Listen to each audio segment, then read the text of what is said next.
Jangan pergi dari diriku, tak sanggup harus hidup tanpamu, karena jauh lebih indah bila kita bersama, seperti yang terjadi kemarin.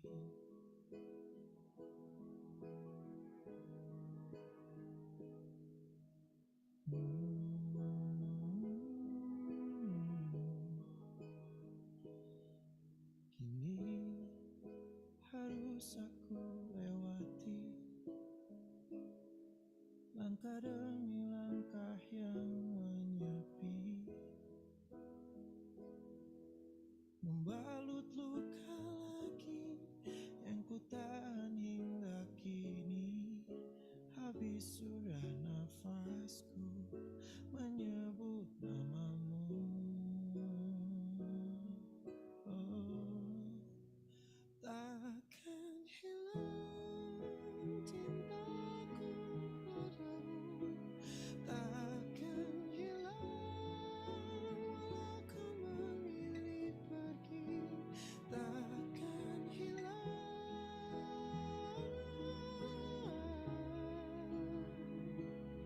sampai di ujung waktuku.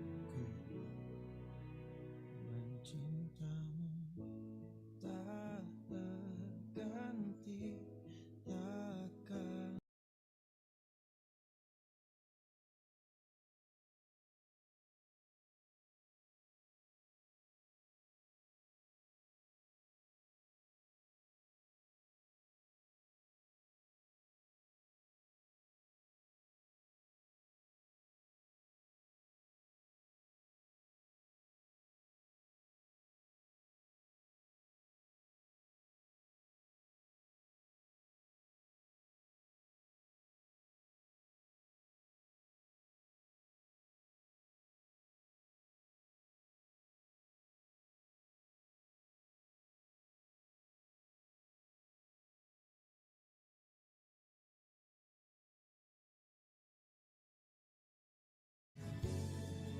Halo, Assalamualaikum Pak Beri. Waalaikumsalam warahmatullahi wabarakatuh. Terima kasih Pak Beri sudah Ya, bergabung. saya standby ya. Ya, Terima kasih.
Good morning, ladies and gentlemen. So please kindly to change the name with your name, institution, and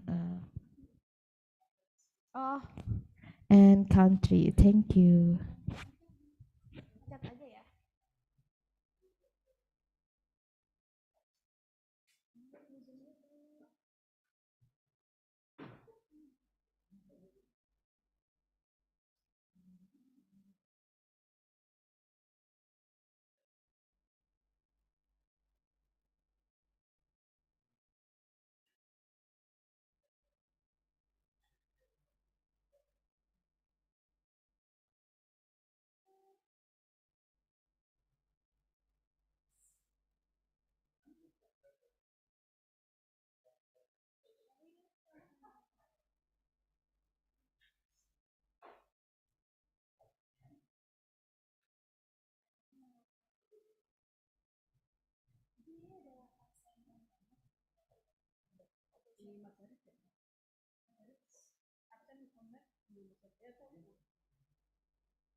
Assalamualaikum warahmatullahi wabarakatuh.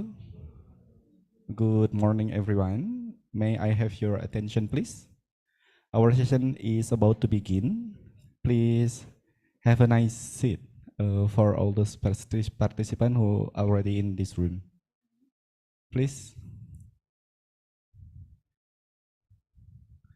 fill the first row firstly.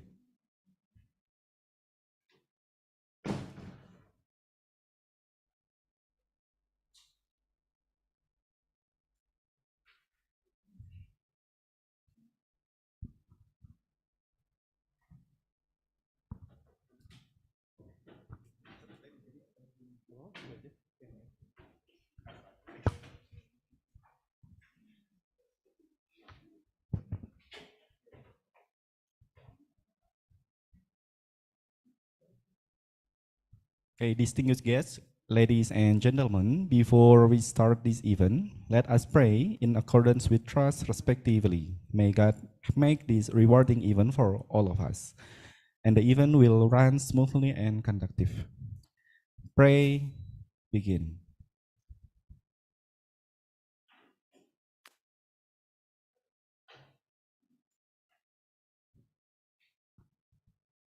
Finish, thank you. Honorable Dean of Faculty of Mathematics and Natural Science, IPB University, Dr. Berry Juliandi, Director of SEAMEO BIOTROP, Dr. Zulam Shah Imran, Deputy Director for Administration of SEAMEO BIOTROP, Dr. Ferdinand, Honorable SEAMEO BIOTROP Governing Board members, Honorable Center Director of SEAMEO member countries, Honorable Board of Director of the 7 SEAMEO Center in Indonesia, Webinar Coordinator from IPB University, Dr. Saifuddin, our distinguished guest research person, Professor Michael Hall from University of Canterbury, New Zealand, Professor Luchman Hakim from Brawijaya University, Indonesia, Manager and Supervisor in SEAMEO BIOTROP, Head of Section in SEAMEO BIOTROP, and all our participants from offline and in the Zoom platform. Good morning, dear friends. It's my pleasure to welcome you to the talk series on Biodiversity Agro-Eco-Edu-Tourism, grounding the Global Biodiversity Framework in the Managing Agro-Eco-Edu-Tourism, SEAMEO BIOTROP, Bogor, 16 May 2023. This activity aims to provide knowledge and provide a forum for sharing and discussion for scientists, practitioners, stakeholders, policymakers, decision makers regarding to biodiversity in various aspects, especially biodiversity in agro-eco-edu-tourism. My name is Saiful and I'm your host for today. It's such an honor to welcome you here. Ladies and gentlemen, to start our opening program this morning, may I request you to rise for the Indonesian National Anthem, Indonesia Raya. Please rise.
Kindly remain standing for SEAMEO colors.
Thank you very much. Please have a seat, everyone.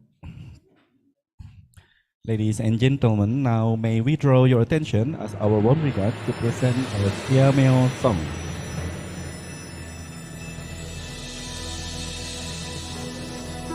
It's time to open our eyes to a bright and promising future.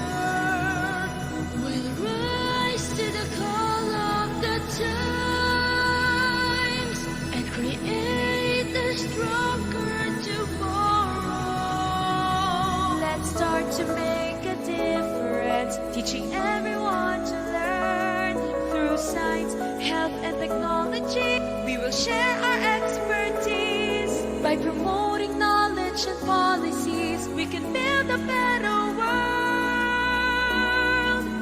Let us take a stand for our visions of hope, bringing future plans for the people to grow in a life filled with happiness and dreams. Here at SEAMEO, building the future is our legacy.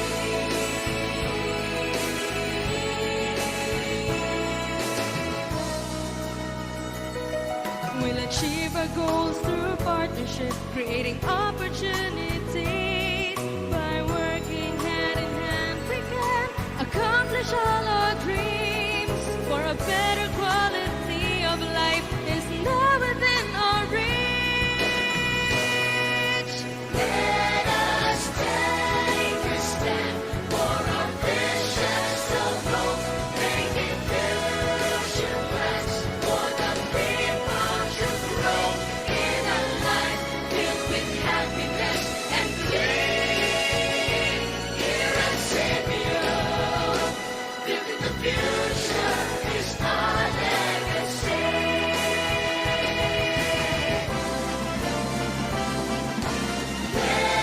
Let us take a stand for our visions of hope, making future plans for the people to grow in a life filled with happiness and dreams. Here at SEAMEO, building the future is our legacy. Building the future is our legacy. At SEAMEO,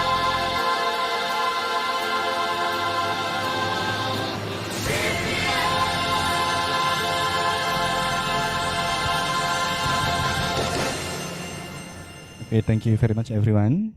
Ladies and gentlemen, without further ado, I would like to invite Deputy Director for Administration of SEAMEO BIOTROP, Dr. Ferdinand, to give Director welcome remarks.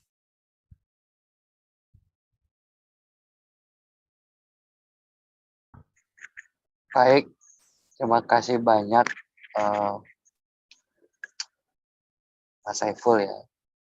So it is my honor for this morning to open the international webinar talk series on biodiversity agro-eco-tourism, grounding the Global Biodiversity Framework in Managing Agro-Eco-Edu-Tourism. So it is my honor to welcome Honorable Dean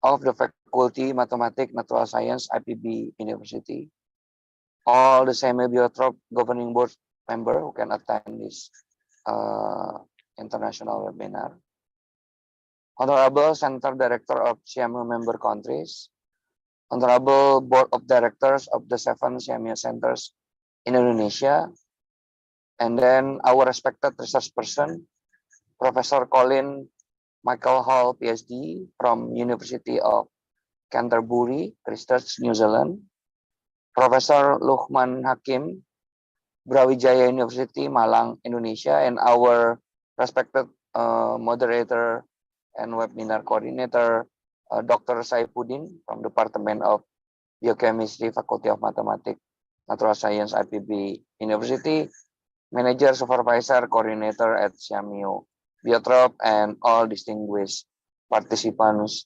from Indonesia and other countries. So in today's event, we're gonna discuss talk series on biodiversity agro-eco-tourism with the focus grounding the Global Biodiversity Framework in managing agro-eco-edu-tourism. So the key essence in here is SEAMEO BIOTROP wants to ensure the post-2020 on a biodiversity where everybody around the world must include or promote the need for biodiversity and how we can conserve biodiversity and also utilize biodiversity properly. Biodiversity also already part of Indonesian priority agenda, and it will be part of the new environmental strategic planning that is now currently undergoing the process with the Ministry of Environment and Forestry and also the Indonesian government to be ratified in the form of regulation. Of the 5 key priorities, biodiversity is one of the most important issues that need to be tackled on. Biodiversity can range from the global perspective up to the local. That's why our literacy on biodiversity is very critical. So we do hope this kind of international webinar can provide a sharing mechanism how we can understand biodiversity specifically in the theme of agro-eco-edu-tourism. Our campuses at SEAMEO BIOTROP, who are very closely linked with IPB University, we have about 5,000 visitors yearly. So these visitors range from early childhood up to the adults. So we want to create the SEAMEO BIOTROP campuses to be a living environment for a lesson learned to anyone who want to understand the biodiversity in very simple manners. So this is our honor to welcome our distinguished speakers that will be moderated by Dr. Saifuddin of Faculty Mathematics and Natural Science, IPB University, to discuss specifically what kind of contribution we can have on biodiversity at the local level that can be formulated into fun learning experience that we call agro-eco-edu-tourism. Without further ado, I think I'm pretty sure everybody already raring to start the international webinar and provide your thought, what kind of key elements on biodiversity that need to be addressed in agro-eco-edu-tourism. The main essence is how we can increase literacy on biodiversity in a fun situation. That's all. Thank you very much.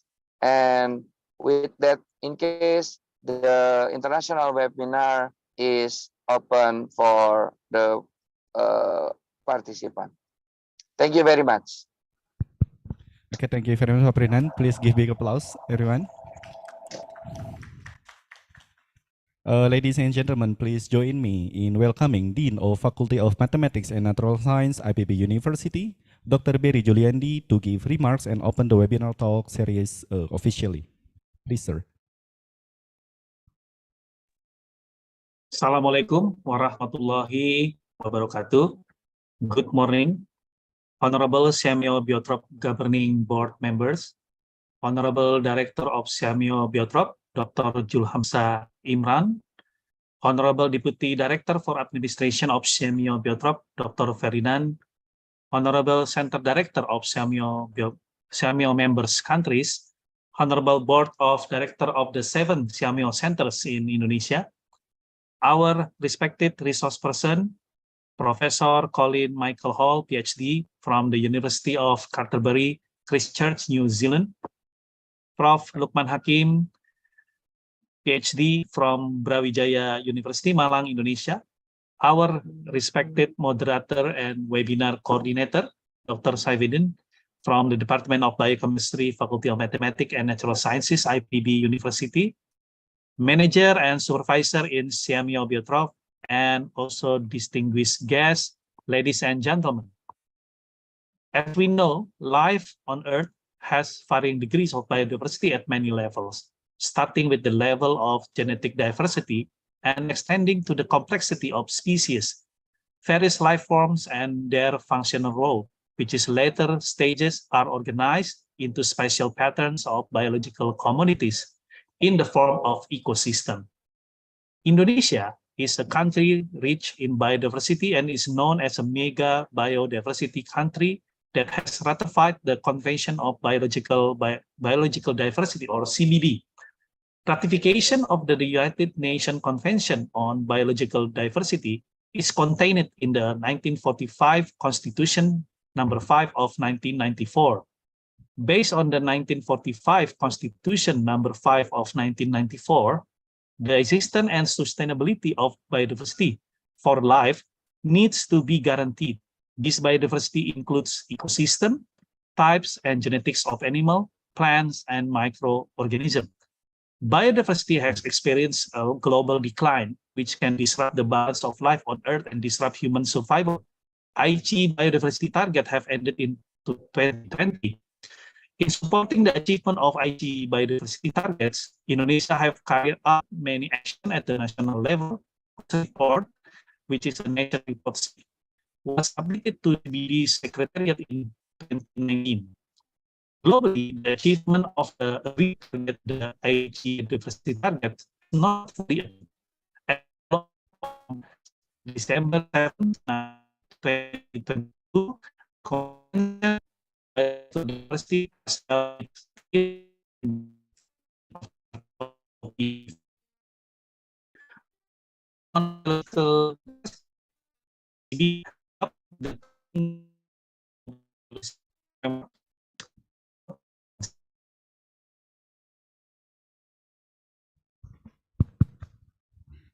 Okay, I think we have a technical problem with Dr. Belly Juliandi. Okay, ladies and gentlemen, because of the talk series, the international webinar, it should be open officially. May we invite Bu Sri Widayanti to open officially? Because we should open the talk series officially. And Pak Berry, we lost the connection with him. Just say Bismillahirrahmanirrahim. Sorry, it's very urgent. Please. I can open it, Pak. Okay. Saiful, no problem. Okay, thank you very much, Pak Ferdinand. Please, Pak Ferdinand, Okay, to open officially. ladies and gentlemen, and all distinguished speaker, due to some technical difficulties, and I'm very sorry because I haven't changed my background. So this international webinar talk series on biodiversity agro-eco-edu-tourism is officially Bismillahirrahmanirrahim. Please do so. Thank you. Okay, thank you very much, Pak Ferdinand. Please give a big applause for all of us. Finally, we can move along with the next agenda. Okay, everyone, ladies and gentlemen, may we invite you to have a group picture taken up front. Now the next agenda is a group picture. Please, for the Zoom participant, please turn on your camera. And please, all of the participants, please, we will have a group picture up front. Please move it.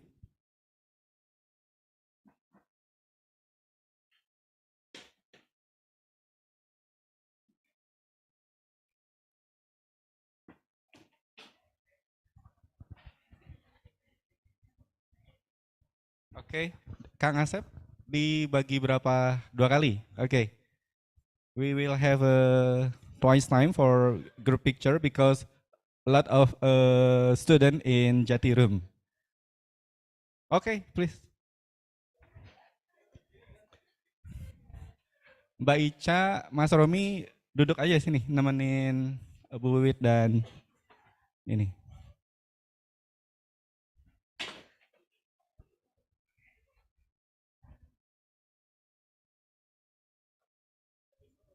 Ya, satu lagi. Mbak Ica, please have a seat. Cukup, sudah cukup. Oke ya, siap. Satu lagi, Pak Oman. Ya, duduk dulu. Oke. Silakan diisi.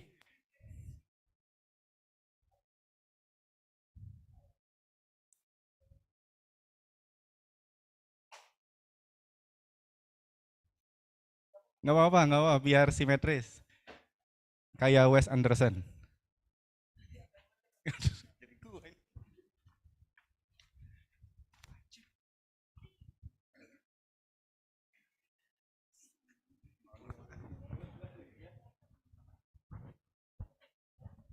For online participant, please turn on your camera. Thank you.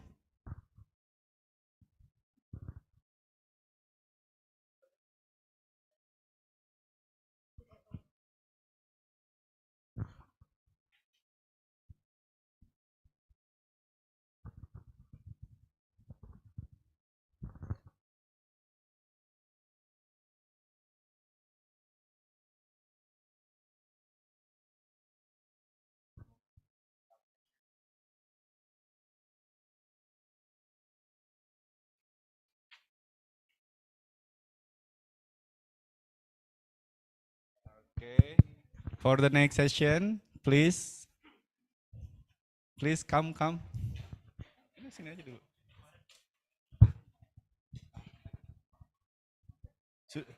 Yes, for online participant, please still turn on your camera. Thank you. Mas Romi enggak?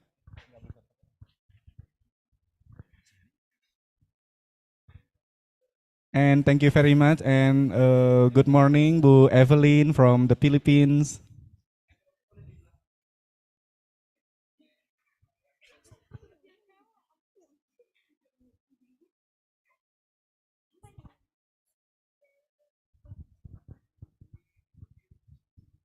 Geser lagi.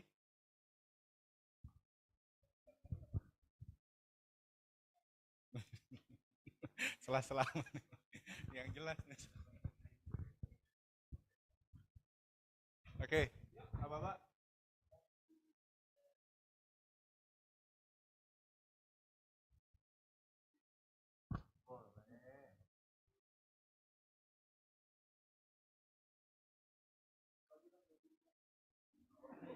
Mani. Nggak digerakin. Okay, thank you very much, everyone. Please have a seat. Sorry, Mama. Sorry. Okay, everyone. Well, that's wrap up our opening program.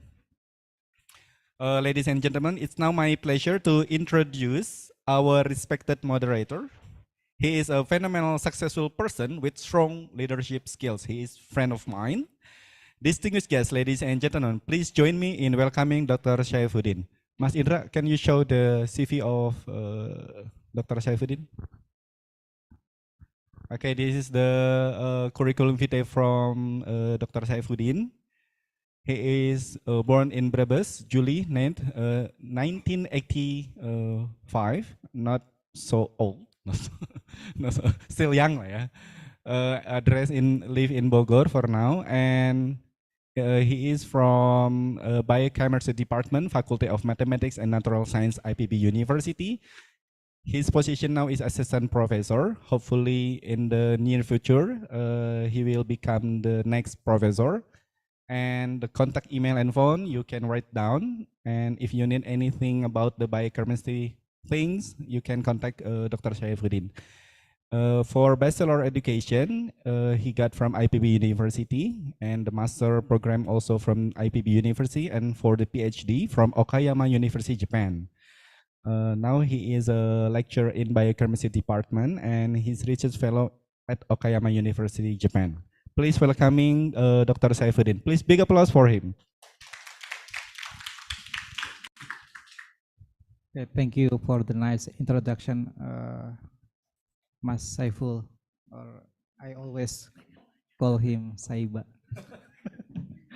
Okay, good morning everyone. So welcome to today's agenda. So we have international webinar, talk series on biodiversity, agro-eco-edu-tourism, focusing on the grounding the Global Biodiversity Framework, or GBF, in managing agro-eco-edu-tourism. As mentioned by Pak Saiful, so my name is Saifuddin. You can call me Sai. I will be the moderator for today's webinar. And in order to considerate and respectful to everyone attending and presenting today, so Jangan kamu nah. the participants, Sige. and then we will have designated time to address the question, but you may submit question at any time during the presentation. To submit question to our panelists, please enter your question in the chat box displayed on the Zoom screen during the presentation. You can also directly ask to our speakers within the discussion time by clicking raise hand icon in your Zoom. I will let you turn on the speaker, and then you can start the question or comment. Today's webinar talk, we will divide it into two sessions. For the first session is about issues of agro-eco-edu-tourism in utilizing biodiversity for grounding the Global Biodiversity Framework and its future perspective, delivered by Prof. Colin Michael Hall. And the second is about recommendation on agro-eco-edu-tourism in biodiversity utilization for a future action, presented by Prof. Luchman Hakim. I would like now to introduce our first speaker. Please, can you show the curriculum vitae for Prof. Colin? Firstly, Prof. Colin. Okay, so Prof. Colin Michael Hall. Prof. Colin, he was born in Margate, sorry for the pronunciation, UK, 1961. Now he is a Honorary Professor at the University of Canterbury, New Zealand. And then Prof. Colin also acted as eminent scholar at various reputable university. And then currently he is also co-editor of current issues in tourism and field editor of Frontiers of Sustainable Tourism. His research interests include tourism, regional development, global environmental change, food sustainability, and world heritage. Prof. Colin, how are you?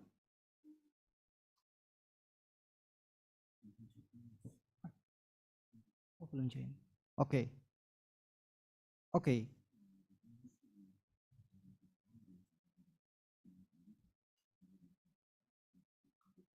Okay.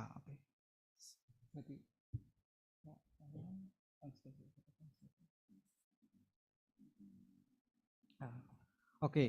I heard from the committee, Prof. Colin will maybe join late, so we can introduce to other speaker. But Prof. Luchman will join at 10 PM Jakarta time. So the second speaker is Prof. Luchman. Yeah, Prof. Luchman Hakim. He was born on Malang, August 8, 1971, and now he acted as the director, or we can call head of Institute of Research and Community Development, we always call it LPPM in Indonesia, from University of Brawijaya, Malang, Indonesia. He obtained his undergraduate degree from Brawijaya University, and then master and doctoral degree from Hiroshima University, Japan. So for each presenter, we have around 75 minutes, but we are waiting for the first speaker for presenting the talk. So we will start at 10 p.m. Okay, thank you very much, Mas Saifuddin. Ladies and gentlemen, we are very sorry for this unfortunately event because of we still contact Professor Hall. So now probably we will have a for coffee break first until 10 a.m. Then we will go to the next lecture from Professor Luchman Hakim. Okay. Yes, thank you. Okay, thank you, Mas Saiful. So we will start at 10 a.m. Sorry for this condition. Thank you very much. So take your break time. We will have a video presentation from SEAMEO BIOTROP first to please enjoy.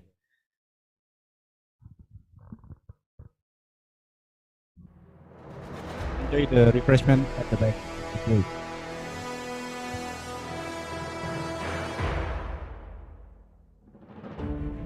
Our Earth is faced with environmental losses and damages, plant pests and diseases, breaking of the food chains, floods, and long droughts. Within our journey of more than 50 years, SEAMEO BIOTROP is committed to consistently and continuously maintain its contribution and supports in sustainably managing and conserving the biodiversity and environment in Southeast Asia. We have great dreams, strong hopes, knowledge and capabilities to fulfill our vision. We have prominent extraordinary expertise to be the legacy for the future generation. Regional Center for Tropical Biology is one of 26 regional centers under the Southeast Asian Ministers of Education Organization, SEAMEO, located in Bogor, West Java, Indonesia. SEAMEO BIOTROP, that was established on the 6th of February 1968, aims to promote regional cooperation to address tropical biology issues in the Southeast Asia. Governing Board is the highest body in the center's organizational structure. The Rector of IPB University has a privilege to serve as SEAMEO BIOTROP Governing Board member from Indonesia. Tropical biology issues develop dynamically through three main mandates, namely research, trainings, and information dissemination. SEAMEO BIOTROP conducts its programs and activities to contribute significantly in addressing those issues. Program on School Fruit Garden for Education, Production, Genetic Conservation and Entrepreneurship in Agriculture Vocational Senior High Schools in Indonesia, SMARTBI, and Program of SEAMEO BIOTROP to support the vocational schools revitalization. SEAMEO BIOTROP is supported by prominent experts in implementing its programs and activities. Products as the outputs of SEAMEO BIOTROP's program implementation.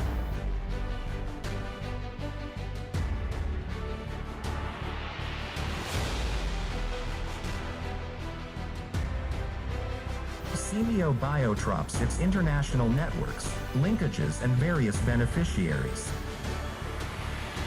SEAMEO BIOTROPs is equipped with quality facilities in conducting its activities.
place our hearts for SEAMEO BIOTROP.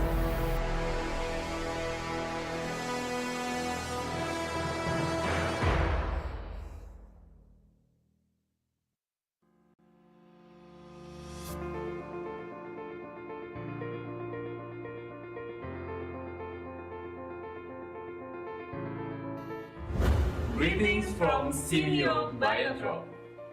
We will take you to BIOTROP campus, located at Jalan Raya Tajur, Bogor, West Java, Indonesia.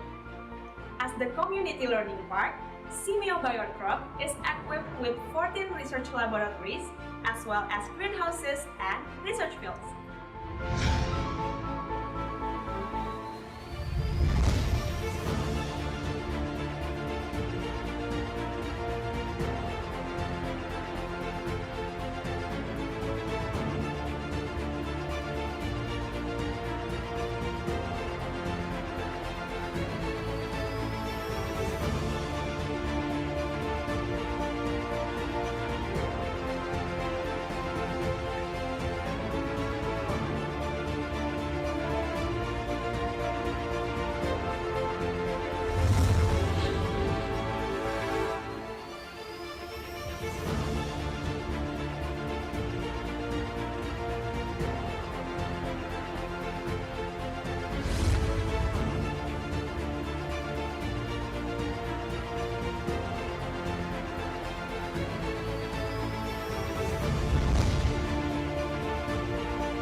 Welcome to SEAMEO BIOTROP. We know that over 50 years, SEAMEO BIOTROP has contributed to address tropical biodiversity issues in the Southeast Asia and beyond. Through research, capacity building development, and publication, we envision to be a leading center in promoting and enhancing the real values to tropical biology in Southeast Asia.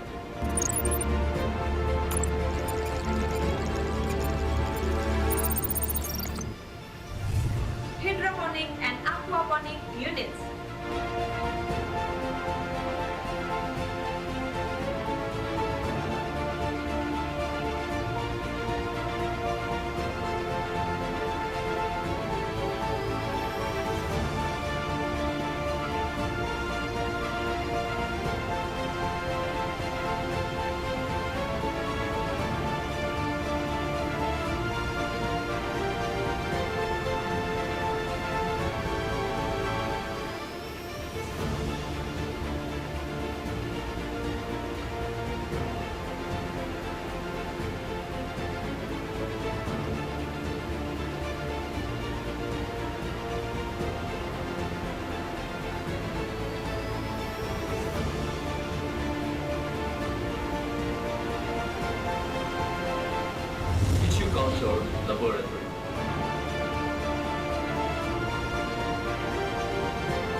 Phytopathology Laboratory.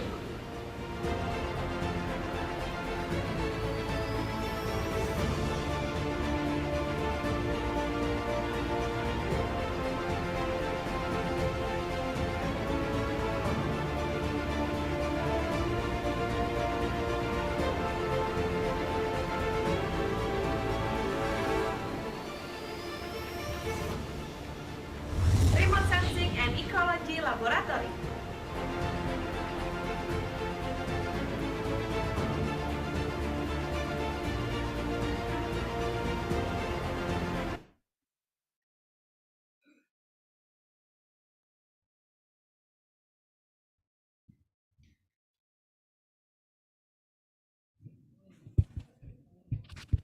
Hello, Prof. Colin.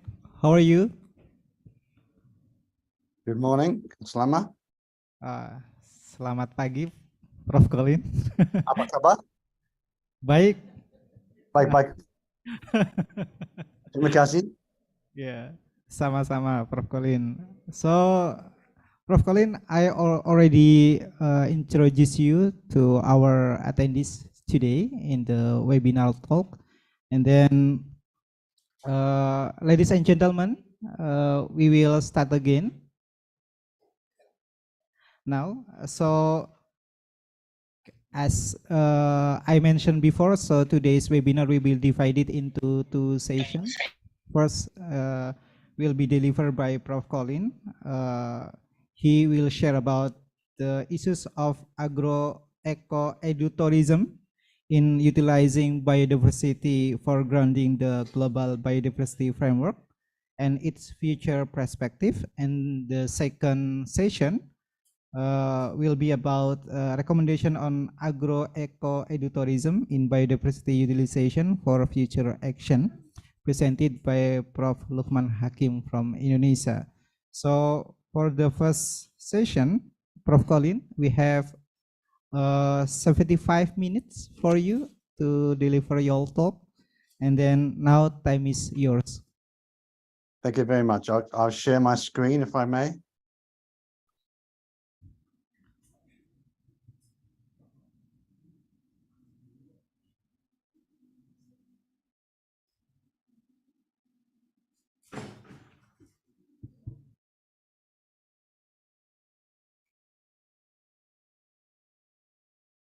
Okay, thank you for the very kind invitation.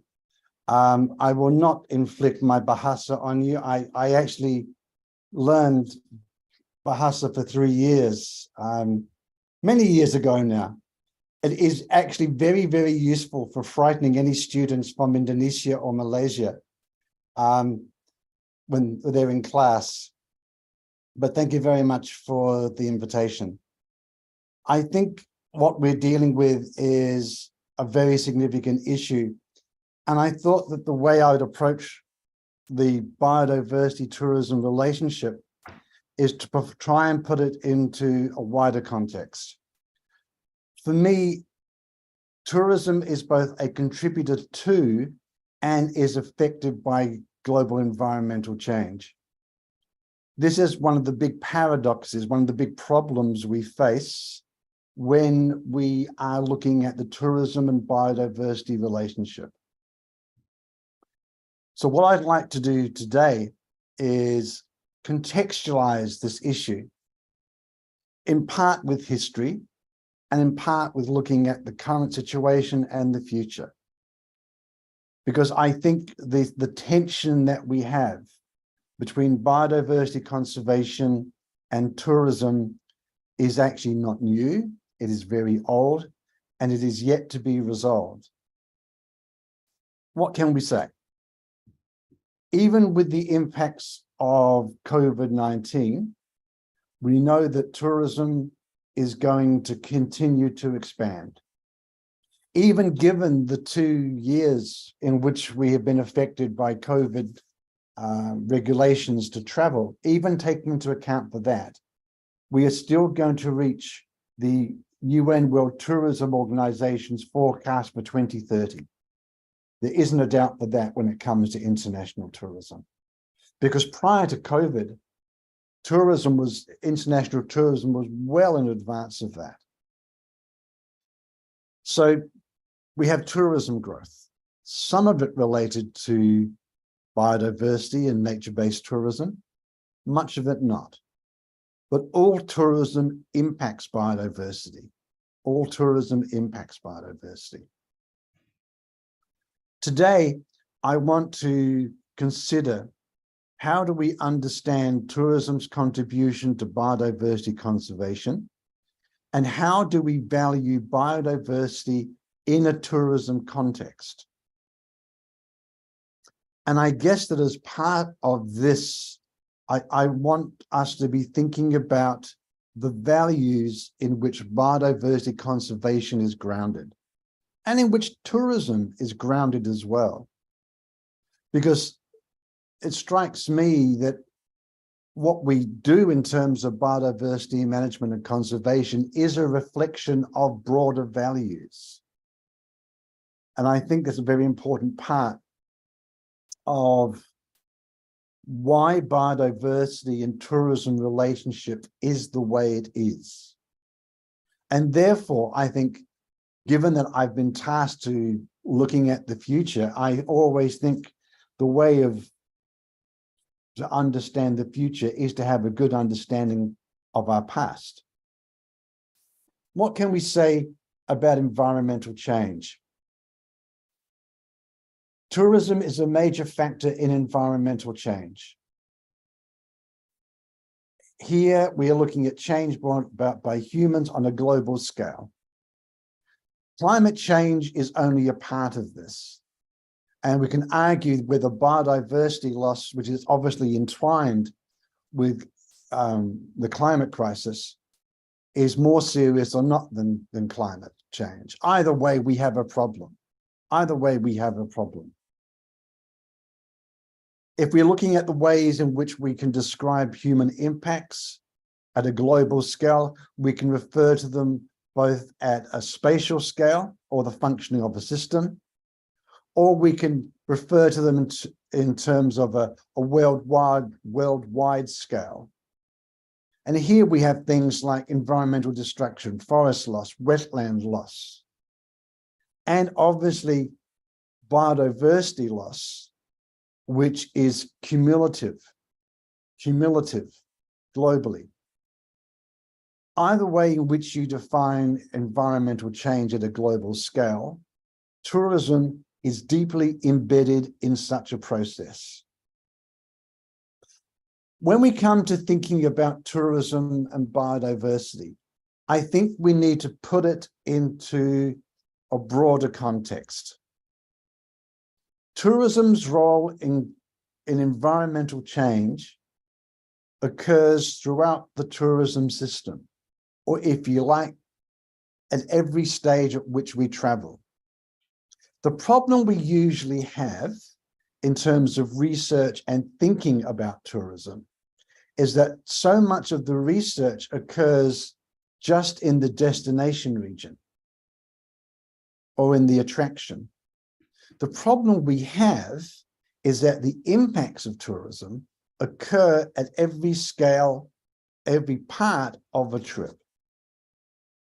So, if we think about it, if we look at the whole trip, we think about our emissions or the energy that we use. So, for example, if someone is flying to New Zealand from Europe to go on an eco tour, about 95% of their emissions is actually getting to and from New Zealand. I mentioned that because clearly it raises questions about, can a long-haul traveler really be an eco-tourist? And in fact, if you think about it, if someone is flying from, say, from Europe or from North America to Indonesia to look at orangutan, or maybe to look at rhinoceros in Sumatra, maybe going to Sulawesi. I mean, if we think of those kinds of issues, think of the emissions they have in getting to and from Indonesia and traveling within Indonesia. How then does that have us thinking about that biodiversity, conservation and tourism relationship? And I think it's a very important question. It's one that I've struggled with throughout my career, because I originally started off working with environmental groups in forest conservation and wilderness conservation in Australia, and arguing that tourism is an economic justification for the conservation of species and for national park and heritage and protected area conservation. And it is an economic justification, but it's not without impacts. And this, when you look at this diagram, is what I'm trying to emphasize. At the same time as tourism provides an economic justification and can bring economic benefits to communities involved in biodiversity conservation, there are also negatives. There's emissions getting to and from a destination. There's the transfer of exotic species, potentially. There's potential for the transfer of disease. There is potential loss of habitat or tourism development. There is, particularly on islands, there is competition for water, for food and other resources between tourism development and what is already on the island. We have a problem. And one of the problems is how we conceptualize that tourism biodiversity conservation relationship. And I think for me, this is a really significant issue in how we move forward in terms of biodiversity agreements and how we think of tourism within them. So this particular model and thinking about it is what I'd like to come back to at the end. Obviously, tourism's valuable. It's valuable because it gives value, economic value, to natural and ecological capital. The reality is that natural and ecological capital underpins all economic growth and social and economic well-being. And obviously, it's fundamental to how we understand sustainability. Now, interestingly, the Brundtland report, which is what most people refer to when talking about sustainability, did not refer to natural capital at all. In fact, not only did it not refer to natural capital, it referred to ecological capital instead. It actually hardly referred to tourism at all. I think, if I remember rightly, I think the Brundtland report only mentioned tourism 3 times. Together 3 times in the whole report. So the whole field of sustainable tourism, while borrowing from Brundtland and others, was not really a part of that original way in which sustainability was understood. Biodiversity is clearly a critical part of natural capital. And I realize in the audience, you're very aware of what biodiversity is, but I wanted to put this slide in because I think it's also important to recognize we know that biodiversity occurs at different levels. At what level or what expression of biodiversity is tourism actually connected? Because I would like to suggest that tourism is more connected, arguably, at a landscape or ecosystem scale, and occasionally with some species if they're charismatic. But tourism is not particularly well integrated with diversity within species, partly because most tourism operators do not really understand biodiversity at all, unless they're very specialized. So one of the educational goals you need to have in terms of effective biodiversity conservation is actually to convey what biodiversity is to the tourism industry and to the tourist. Because most tourists, they don't see biodiversity. What most tourists see is a tourist attraction, is a resource, is a charismatic species, a Komodo dragon, Sumatran rhino, orangutan. That's what they see. They don't see the big picture. They don't see this ecosystem. They don't see ecology. Now, that is something with which you can excite people and get them interested, but you need skills to convey that to the audience. And also you need local people to appreciate that as well. And sometimes the battle isn't conveying biodiversity significance to an international eco-tourist who's paid a lot of money to go somewhere. It's actually persuading local people that biodiversity is of value and needs to be conserved and not be poached or eaten or the forest destroyed. Maybe that's more the challenge at times. But I think it's an important point to consider the level at which we discuss biodiversity and how that is understood.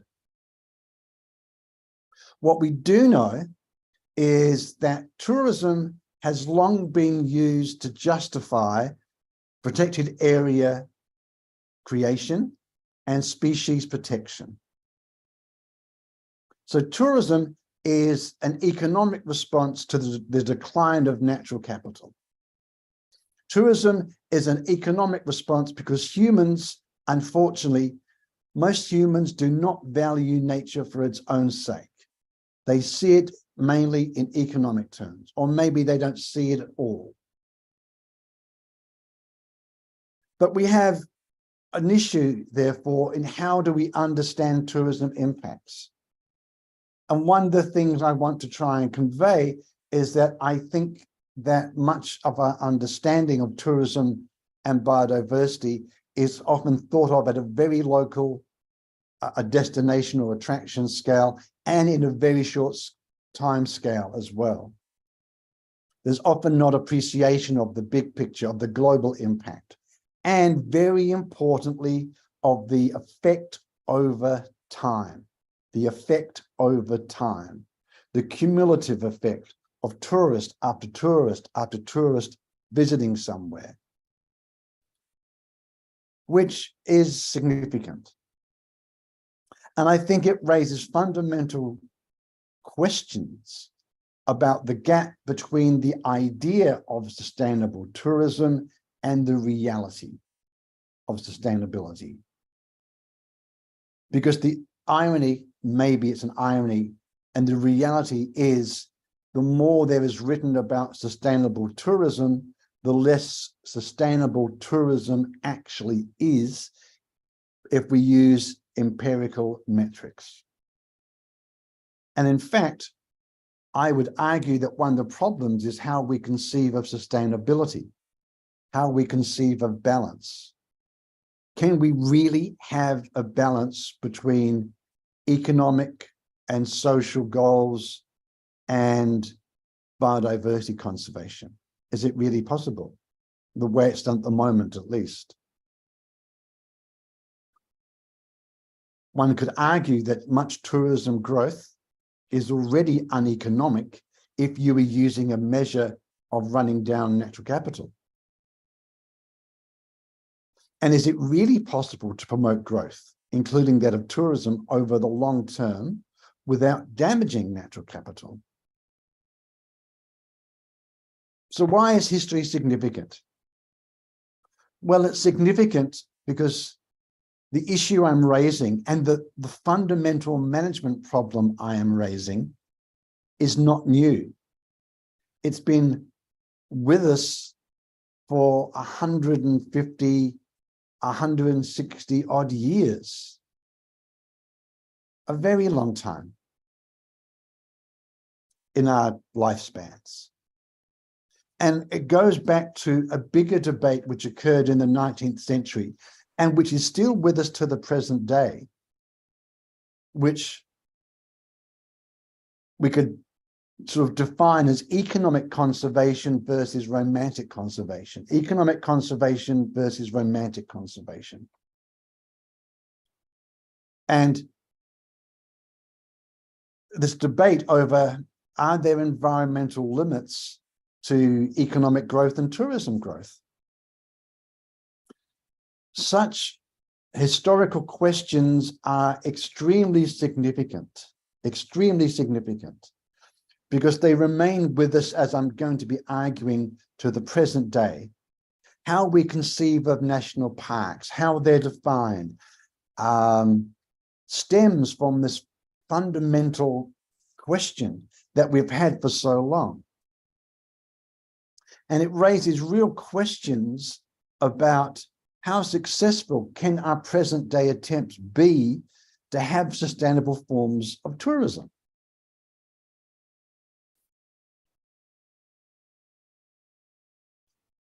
Let's start with a broad comment.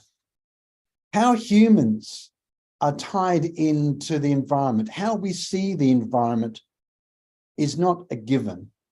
We learn it in our cultures. We learn it in our cultures. It is socially constructed.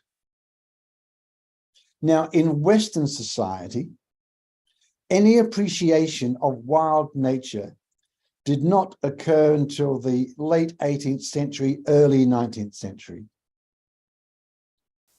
If you want to go and find a piece of art, which had a piece of Western art that has a wild landscape in it with no humans, you cannot find it until the late 18th century. Such art does not exist. It does not exist, not in Western culture.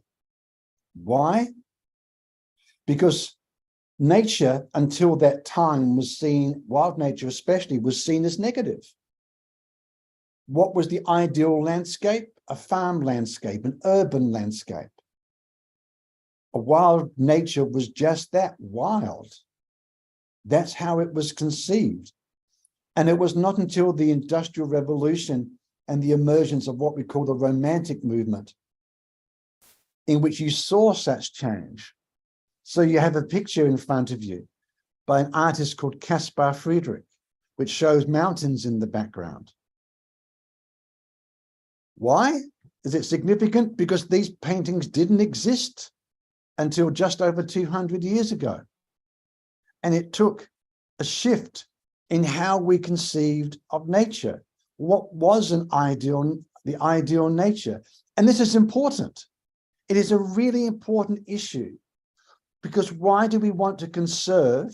Why do we want to conserve some landscapes and environments over others?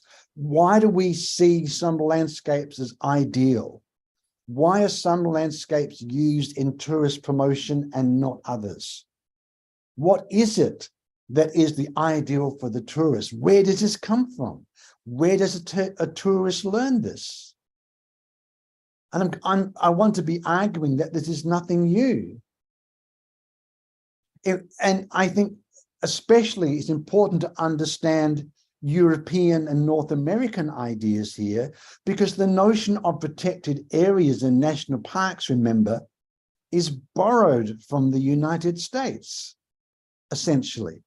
That's why these ideas are significant. And, you know, the first settlers in North America found themselves confronted by a harsh forested environment. It was actually seen in biblical terms as wilderness,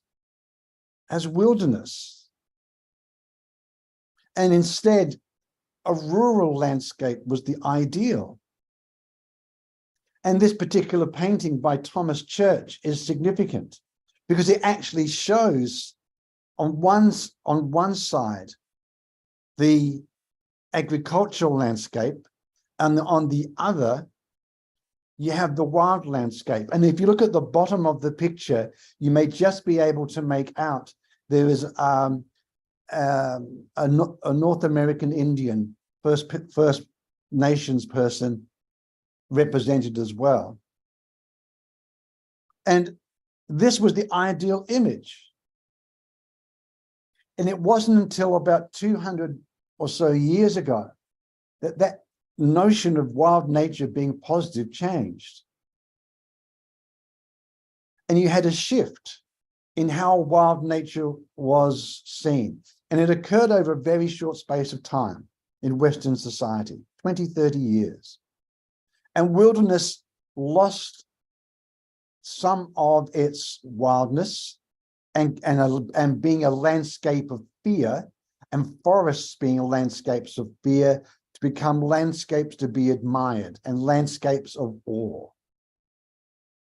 Now, at the same time, the spiritual significance of these locations is retained. And the spiritual significance is important within Islam, within Christianity, because remember, the Prophet went into the wilderness and was tested, peace be upon him. The wilderness is therefore significant spiritually as well. And that is also something which ties in to our attitudes about how we see wild nature, how we see wilderness, and why it may be conserved. So wilderness, wild nature, as well as having a biodiversity value, potentially also has enormous spiritual value as well. And this exists within Islam and within Christianity. But I think it's often forgotten.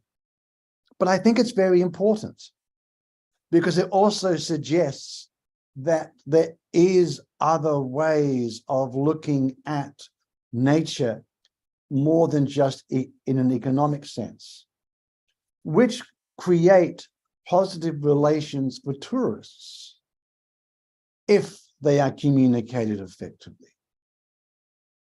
And Thoreau, an American writer and naturalist, he argued that wilderness is the preservation of the world from a spiritual perspective. But ironically, that also provided some of the basis for protecting by legislation.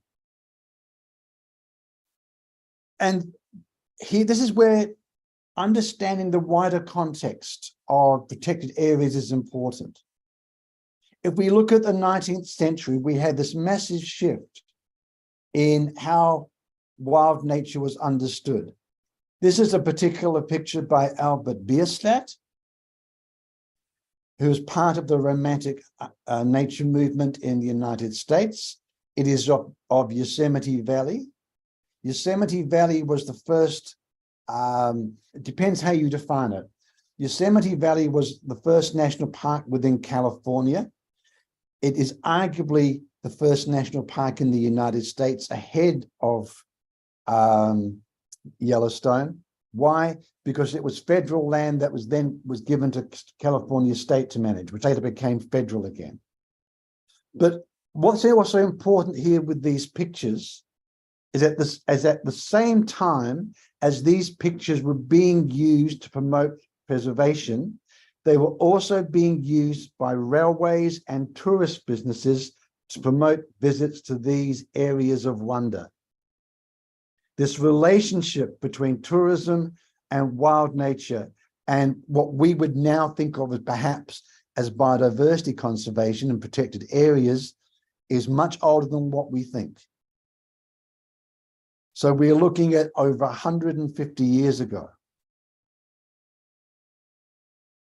What is important in giving the big picture of the values that underlie these things is that we are still dealing with the intellectual legacy, the legacy of ideas, how we construct ideal landscapes from 150 years ago to the present day. Why do we look at landscapes like Niagara Falls with awe? Again, it is something which is partly learned. And Niagara Falls was a landscape protected from economic ruin for tourism. And so that is a really important theme in understanding how we consider nature, how we consider conservation, but not the only one. Obviously, sustainability is important as well. But when we think about sustainability, again, it has a long heritage. It predates Brundtland by many, many years. And if I was ever asked to choose the starting point for sustainability, I would choose a particular book, in English anyway, George Perkins Marsh's book from 1864, Men and Nature, incredibly important. And where did it come from? George Perkins Marsh was an American writer and diplomat. His understanding of nature and conservation came from being in Europe and looking at how Germany managed its forests in the middle of the 19th century. They managed it on their forests on a sustainable basis. Marsh's book was headlines in its day. When the book came out, it was headline news in the English-speaking world. Headline news. And it argued that humankind was impoverishing nature. It was making nature poorer by poor management. And argued that humans needed to look after the environment better for their own well-being, their economic well-being, for their personal well-being, and for their health. As if they didn't, we would be subject to more floods, subject to deprivation, and George Perkins Marsh even noted perhaps extinction of the species. What we therefore have is nothing new. The current debates over sustainability, the debates over how do we treat biodiversity, they have been with us for a long time. Have we learned? No, we haven't. We haven't. And clearly, it requires a response. But what should that response be? And this is the central tension I want us to be thinking about in terms of biodiversity and tourism. Marsh advocated a scientific approach to the preservation of natural resources for America and elsewhere. Marsh argued 150 plus years ago that America's and other countries' long-term economic well-being is based upon the maintenance of renewable natural resources. Incredibly important. What was also arguing, therefore, is that recognizing that aesthetic value of nature, the spiritual value of nature, was not enough for conservation. There had to be an economic justification as well because of the way humans are and how we engage with nature. And this is important to consider because if we look at the history of protected areas, if we go to the first natural area reservation in the United States, it was the Arkansas Hot Springs. Why was it conserved? Because the springs were seen as being valuable for health reasons. In other words, it was valued for its utility and it was valued for its tourism potential. It was not valued for its intrinsic value as landscape, but for its tourism potential. Tourism, not ecology, was therefore behind the creation of the first protected areas and national parks. If we look at the creation of Yosemite, it was created for resort and recreation. resort, and recreation. If we looked at some of the value given to the conservation of sequoias in Yosemite and in California, you know, there's this quote I've got here from a senator of the time. They're for public purposes worthless, but they are nevertheless some of the great wonders of the world. Contradiction? No. If you only look at the world through an economic lens, that's what you see. And so they were economically worthless as timber, but very valuable as tourist resorts. The same with Yellowstone. When Yellowstone was created, Congress had to be assured that there was no value for timber, there was no value for mining, there was no value for agriculture. The only value was as a tourist resort. And at the time, it was connected through to the railways and connected through to the use of art and the notion of an ideal environment. Yes, you now have millions of people going to the parks, but this is the origin of where the parks came from and the origin of the tension between how many people can you go have to a national park or protected area and not have decline. If we come a little bit more recently to the 1890s, these tensions between how we understood national parks come to the fore even more. There was concern in the United States about the finite nature of resources. And you had a real clash in terms of how do we understand conservation? Do we see it in terms of progressive or economic conservation? Or do we see it in terms of spiritual values or aesthetic values? What Donald Worcester described as romantic ecology. This is important. Why? Because how protected area organizations and institutions are created, the values that underlie them affects what they do. It affects what they do. And the reality was in the United States, the National Park Service, the Forest Service, and the Bureau of Reclamation, and we could probably add Public Lands Bureau in there as well. They were all created for economic conservation purposes,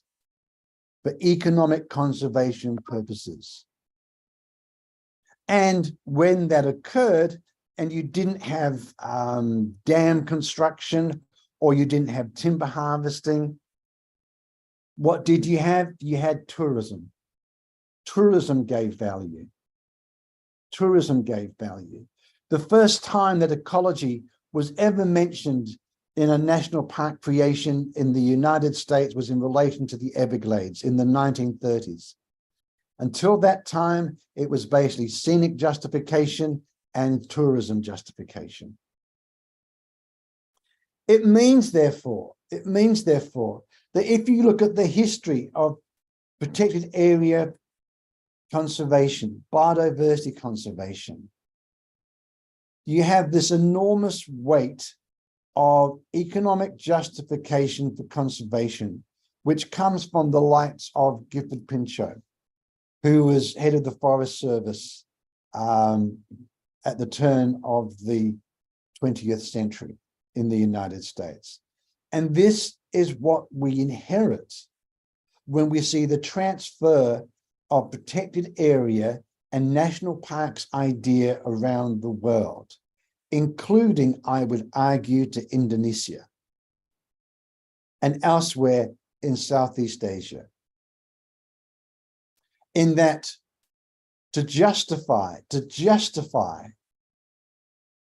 the setting aside of areas to not allow more plantations of palm oil trees. When you need that justification, what do you choose? You choose tourism as being the justification because it's an economic alternative. And so you therefore means that the more romantic view of someone like John Muir, otherwise known as the father of national parks, while it's there and is used in tourist advertising, the reality is that the economic justification dominates. And this is important.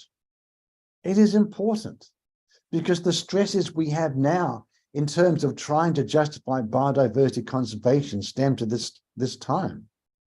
How do we change? How can we influence 150 years plus of how we conceptualize protected area conservation? How easy is it to justify the conservation of something in its own right? That something has a right to exist. We could argue that it's God's creation and we are therefore responsible for it. It is an argument that would have support from the Holy Book, from Hadith. How possible is it for that argument to win, though? It's not.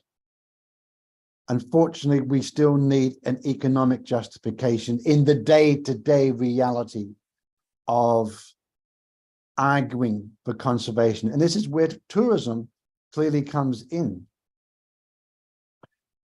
This has been with us for a long time. But when this economic justification, which John Muir even himself used to protect wild nature, when that first came in to protect forest or wilderness from agriculture or mining, there were only very small numbers of visitors. The world's population was tiny. The world's population was tiny. But now visitor numbers have grown. And instead, we have increased pressure on natural areas, but that economic justification is still there. That notion that protected areas are both for conservation and for people is still there. And even though we have, as from Gifford Pinchot's notion of wise use and sustained yield, and this is well over 100 years old, and that underlies how we think about sustainable development and sustainable tourism, the problem of dealing with visitors is still there. And you can look at a cartoon like this from I think it's about 1906, 1907, somewhere like that. And yes, you can conserve public land, but what are you conserving it for? And this notion on efficiency, this notion of economic and progressive conservation is what dominates natural resource management thinking, including with respect to tourism, right up until the present day. The IUCN was founded on this kind of notion. It is part of biodiversity convention as well. But does it challenge issues of how much growth can we absorb? And it's significant again, because we have the same debates with biodiversity conservation, with tourism at the middle of it. Prior to COVID, we had enormous debates in tourism about so-called over-tourism. Those debates will not go away. They are going to be with us. Notions of sustainability have been with us for 50 years. Debates about growth have been with us for such a long time. Questions about are there limits to growth have been with us for a long time. But people don't like to, and governments and business doesn't like to acknowledge we may need to think differently. And if we use this model, which is what I try and use to talk about how we think about the standard model of sustainability, it's not very successful. The line you see running through the figure is the global ecological footprint. How many planets does it require to maintain the world's population at the level of consumption? And we can't. We're actually leading to a decline in our natural capital. We currently use about 1.6, 1.7 planets a year in terms of resource use. That's obviously not sustainable. At the top, you can see various publications, various major documents which deal with such issues. Again, they're not new. Down the bottom, you can see the timelines for different types of alternative and sustainable tourism. They are still with us. They have not gone away. What's next? I think issues of ecocide, issues of biosecurity, and issues of biodiversity conservation are central, excuse me, are central to where we are now in thinking about growth and thinking about sustainability. There has been an ongoing desire to make tourism sustainable. The tools to do so have been with us for a long time. Another way of thinking about it, if you look at the amount of natural capital allocated to wildlife versus the amount of natural capital allocated to the human economy, it has changed over time. And the amount of natural capital available to wildlife is getting less and less. If we were to look at the weight of wild animals versus land mammals and humans, wild animals are in the minority by a long way, a long, long way. Do we have responsibility for wild animals and biodiversity conservation? I think we do. Is it a moral responsibility? I think it is. How then do we enact that? One problem may well be that there is so much availability of wildlife documentaries that many people don't realize just how serious the biodiversity crisis is. I sometimes call it the animal planet effect or the National Geographic effect. You can watch Animal Planet or National Geographic channels, depending where you are around the world, and you don't really know how serious the biodiversity crisis or climate crisis really is, because you still see the nice documentaries about lions in Africa or elephants in Africa. But it's serious, and we know it's serious. Take somewhere like Mauritius. Mauritius, an island in the Indian Ocean, has significant wildlife, significant biodiversity. It's lost some. And this was as it wanted growth for tourism. Can an island be sustainable with such growth? Good question.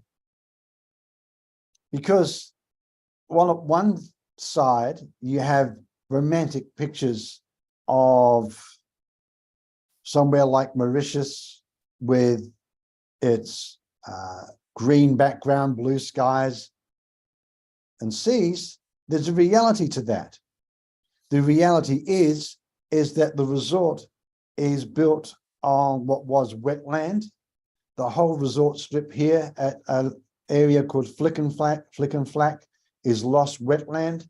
You may also like to know that because of damage to the coral reef that borders the resort area, the sea here is 30 to 50 meters closer in some areas to the resort than what it was when the resort was first built in the 70s and 80s. Where does the sand come from? Well, much of the sand actually came from the coral reef and coral being crushed. It's not an unusual story. It's very common. It hasn't contributed to biodiversity. It has contributed economically, I grant you. It looks attractive. Many tourists would not recognize the biodiversity loss of a wetland. Many people think swamps are horrible and wetlands are horrible. But of course, we know how important they are economically. We know how important they are in terms of fisheries. We know how important they are in terms of being able to minimize the effect of climate change, be able to reduce the impact of tsunami, being able to reduce the impact of tidal surges during storm. Because if you have a mangrove swamp, it cushions a lot of that impact. If you lose your swamps, your coastal wetlands, you'll create problems. But it's good for tourism, and tourists like to be close to the beach. And you can see here just how close some of the resorts are. In fact, that particular resort has lost the dune in front of it. And if you look even closer, it says right beside that resort, you can see how a recent storm cut the beach away.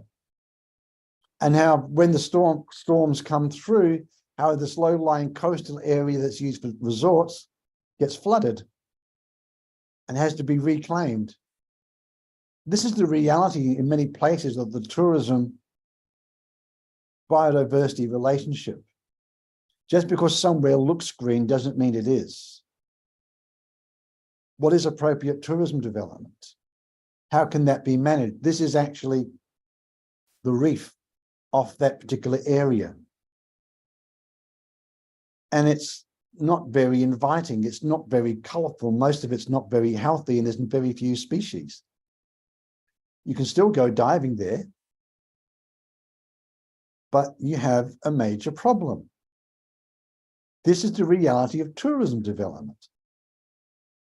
And Mauritius is a good example, because like many islands and island states, it sees tourism as being economically important, but what's the impact?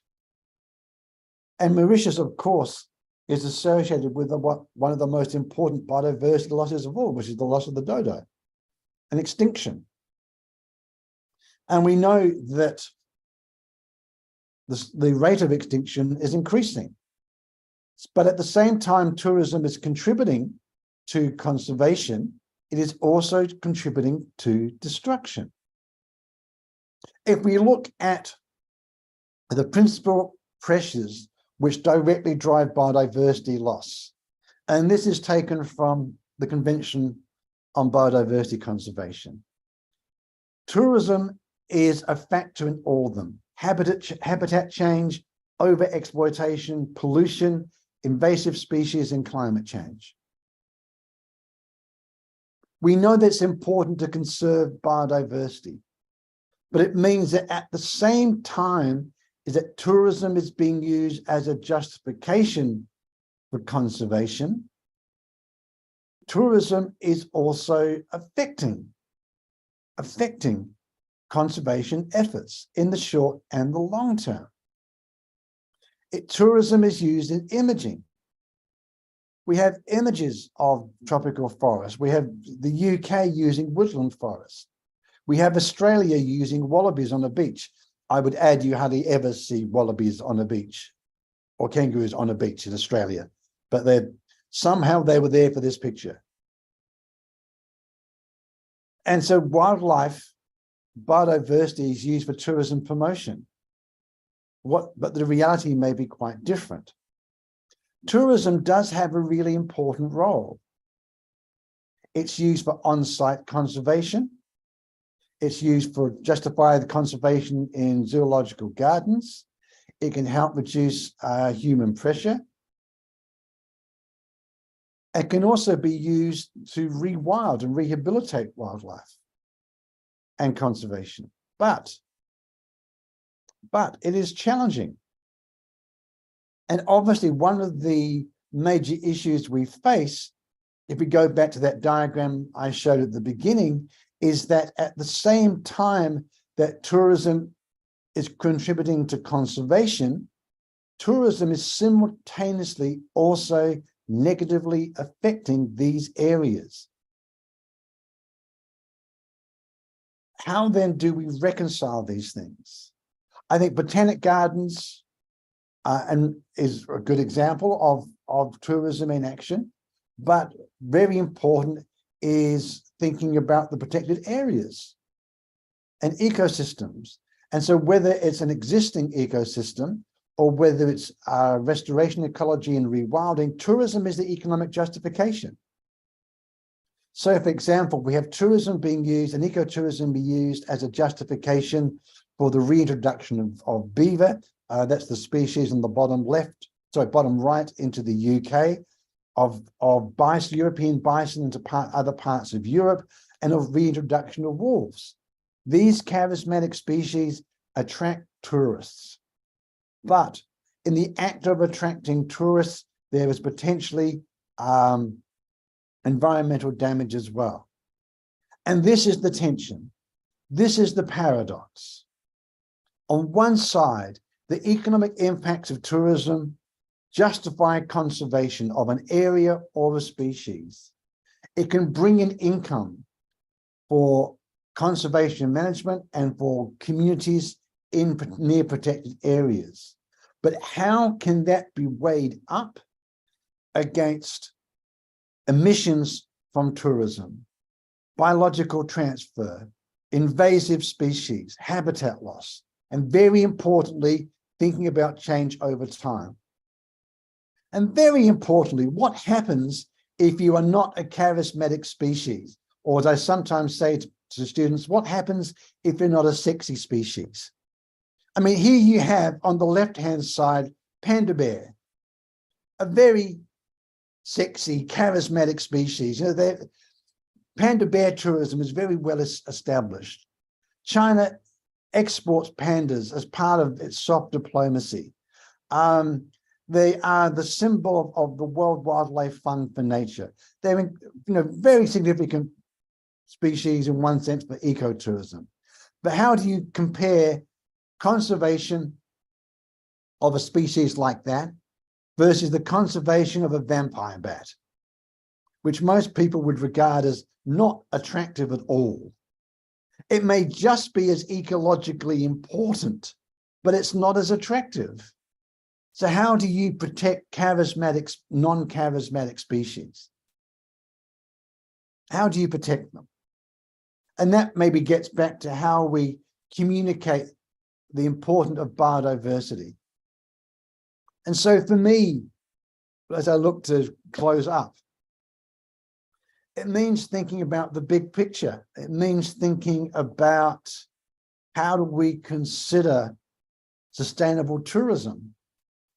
The problem is, if we just approach these issues from a purely economic perspective, one that still believes that the growth, even green growth, is possible, focuses on efficiency, we do not have sustainable tourism, and I don't think we have effective relationships between biodiversity and conservation and tourism.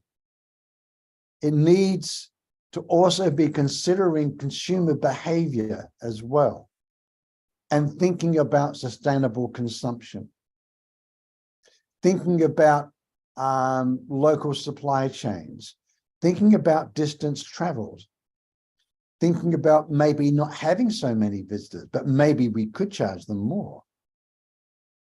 Those kinds of issues as management strategies to effectively balance tourism and biodiversity. Because the notion that balance in sustainability is economic, social, and environmental is wrong. It is wrong. Why? Because economic and social well-being depends upon that green box. It depends on the environment. And it depends on natural capital.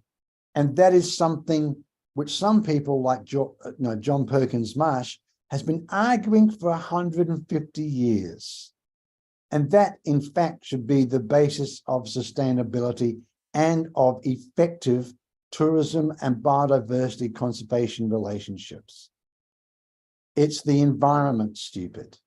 In other words, the environment constrains everything. The environment constrains everything. It is the environment has given us, and it is the environment that we should be mindful of in our decision making. Tourism, therefore, provides a justification for biodiversity conservation, but it can also harm biodiversity. The biggest harm comes from the cumulative effects, that is, those effects which are gradual and which occur over time. Why? Because most people just think short term and now, and they don't think of all the emissions from traveling to and from a destination or to and from an attraction. Yet effective biodiversity conservation and tourism management must consider that, That therefore means that agro-tourism, educational tourism, ecotourism, they can be very valuable at a local scale, but you must consider what their wider impact is in both space and in time, in both area and in terms of time. How long do you consider impact for? And remember, our emissions that we have today will stay in the atmosphere for hundreds, if not thousands of years. Time is important. What is our strategies? Degrowth, reducing the number of people is helpful. I'm not saying reduce the amount of money coming in. I'm just saying reduce the amount of people coming in. Ecotourism is really interesting. When ecotourism first became a topic in the late 1980s and early 1990s, and unfortunately I'm old enough to be able to remember that only too well, when it first came in, ecotourism was based on the idea of scarcity rent. Scarcity rent. That means you have less people, but you charge them more to experience nature. You have less people, but you charge them more to experience nature. That is how ecotourism was originally considered in bringing biodiversity benefits and in terms of bringing benefits to communities near protected areas and those which support ecotourism.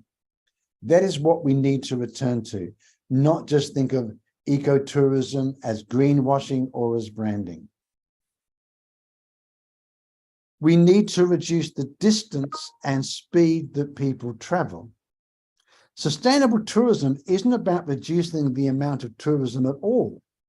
You can increase the number of trips, but reduce the distance and speed that people travel, and you will have less emissions, in fact. Less emissions.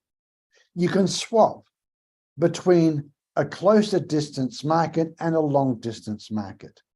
If you did, you wouldn't have so many emissions. You wouldn't have so many emissions. I'll choose New Zealand as an example.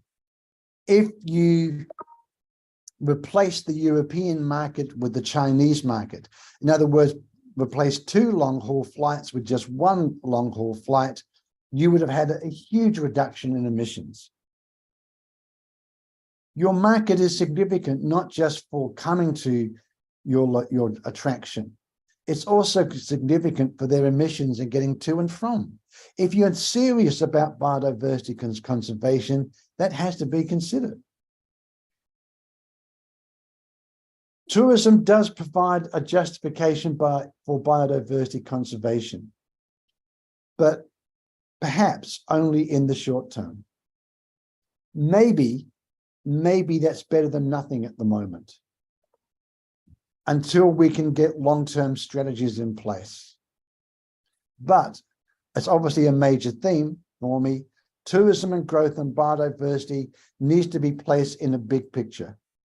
And this is the big picture. You have a dot there in front of you. You have 2 dots, actually. You have a small dot, which is an attraction or a destination which is sustainable. You have a large dot. That large dot is the pale blue dot, which is our planet. If you have a tourism destination which has too many tourists over time, what happens? They get shifted. They move over time. But we only have one planet. We only have one island. We do not have a planet B, even though Elon Musk might think so sometimes. We do not have a planet B. We only have planet Earth. Because of that shift, there is a finite amount of natural capital. As tourism and other economic uses grows, we take away natural capital from wildlife, and it's used to produce economic capital. Now, there's nothing wrong with that. That's what humans do. But what are the limits of that process in terms of allowing other species to live and providing for biodiversity conservation? This is why when we think about biodiversity conservation, we need to think at more than just the local scale, as important as that is, but also put it into the big picture. Otherwise, we may be conserving at one point, but not at others. And we may be conserving a species, conserving a location at one point in time, but in the long term, we may still be leading to its extinction if we are not careful. Thank you very much. Terima kasih. Thank you so much, Professor Colin, for your wonderful talk. So it is very, very amazing for me. And I think many participants have question about your presentation. Is there any question in the chat box? Not yet.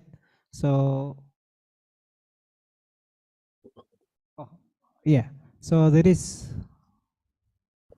participant. Oh, okay. Bu Sulastri.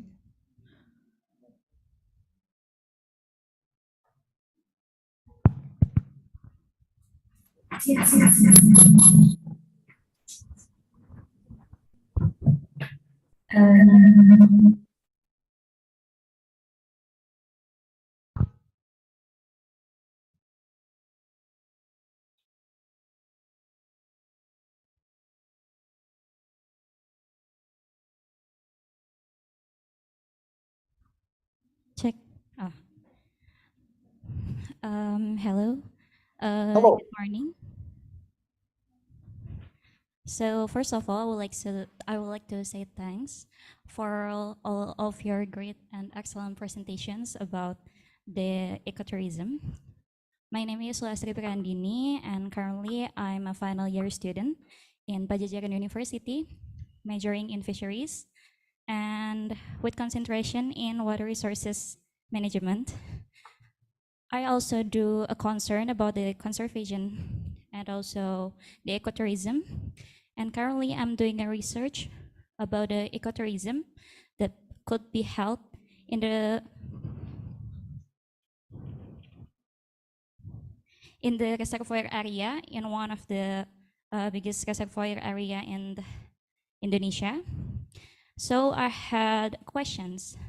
So as we know, reservoir is one of the man-made ecosystem, which is new, and the process of making the reservoir is also can affect the ecosystem and also can affect the biodiversity at all. But I also see that reservoir has a potential, like the location is very potential to develop as a ecotourism area. So my question is how we can promote the conservation in the reservoir, while the process of making reservoirs also can make a biodiversity loss. I mean, for me, the classic approach is simply a zoning approach. You use you keep some of the territory as unaffected, natural, with limited human access. And then you have other areas which are available for, I use the word economic use exploitation. And, you know, fisheries and what my master's was in water resource management, so I relate to it a lot. So I think fisheries is a great example of that, because, you know, some fisheries conservation, when it's done effectively, usually means you should have a marine protected area in which no fishing is allowed, beside an area in which fishing is allowed, so you give fish stocks a chance to recover. That would be a classic model, and that kind of model can be applied in many, many areas, whether it's on land or whether it's at sea or in rivers, lakes. Keep some area unaffected so species have a place which is their home. And in the marine environment, for example, it's incredibly important. Have regulations so that the biggest, oldest fish are not taken. We've known that strategy for many years. You want to keep your mature species, your mature individuals as your breeding stock. That'll be another classic approach. And these kinds of methods, I mean, you know, I had these when I was in grad school. They're nothing new, but they're very effective. The problem is actually not that we don't know what to do. The problem is convincing politicians and planners to allow us to implement it. That's the problem. The science and methods are not the problem at all. They're pretty well honed, and we've got really good examples. The problem is the implementation. And even then, as part of that, I think economically, you can argue that both for tourism directly, there's an economic benefit, but also often for other parts of land use, whether it's agriculture or fisheries, there are benefits as well. So yeah, the problem's not the science, the problem's the implementation of the science.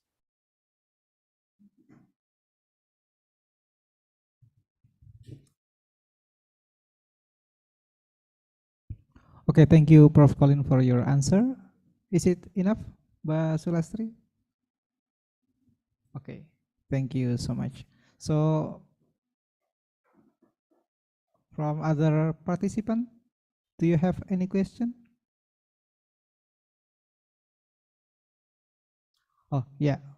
Pak Romi, please.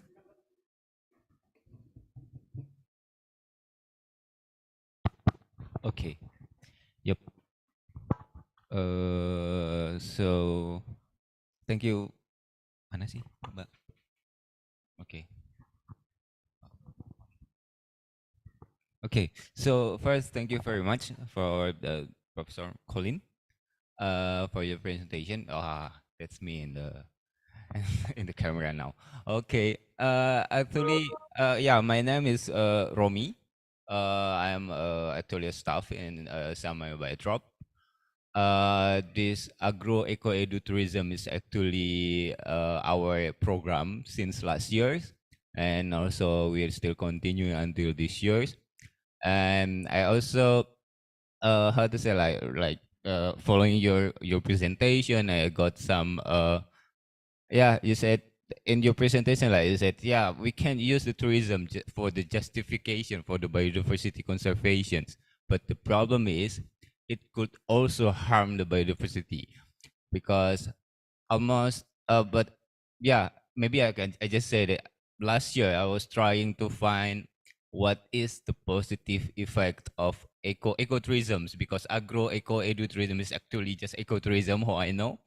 Ecotourism, what is the positive effect of ecotourism on biodiversity? But unfortunately, I found a lot of the negative effect of ecotourism in the biodiversity conservation. That's maybe always my questions, how we could connect the ecotourism to support the biodiversity conservation.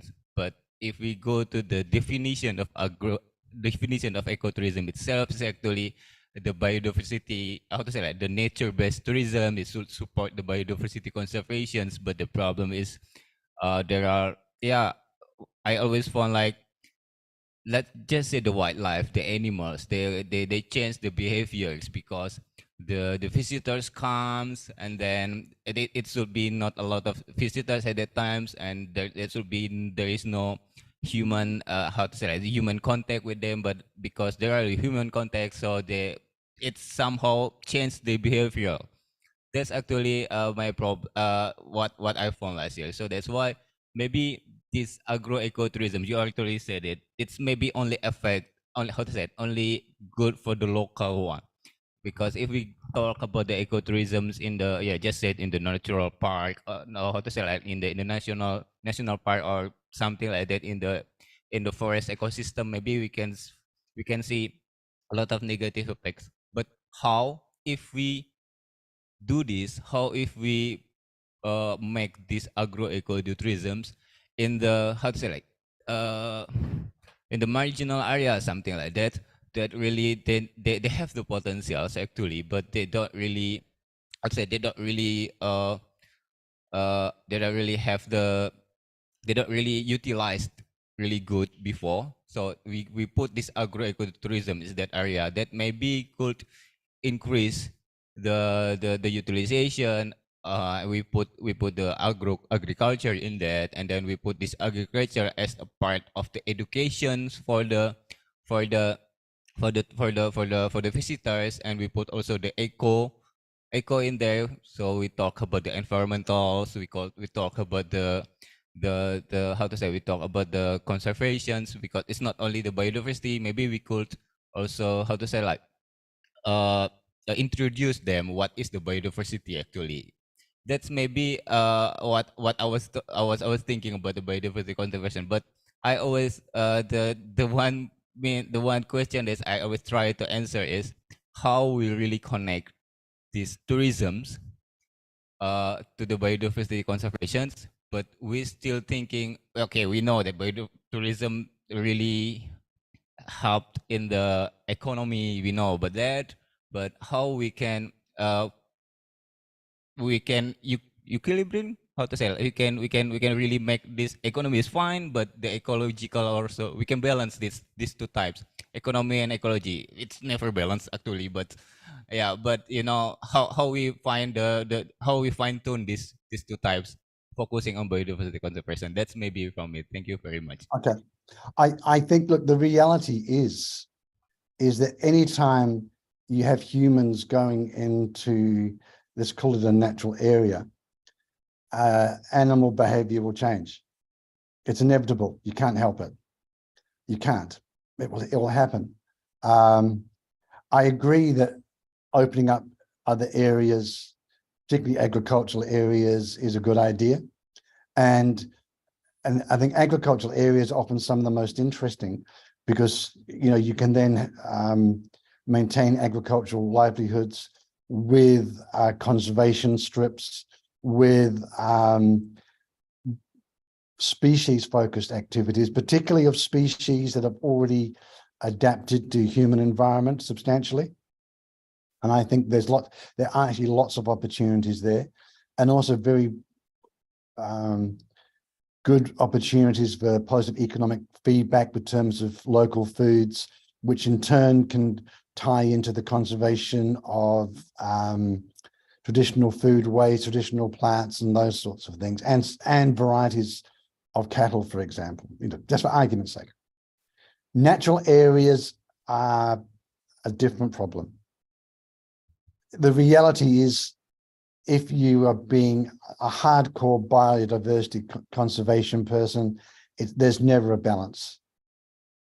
That's the reality. And I think you then have a decision, and let's be honest, this is the decision that many of us face in supporting tourism, in that supporting people to go look at some endangered species, we know may be the only way to save those species from poaching, or to save their habitat.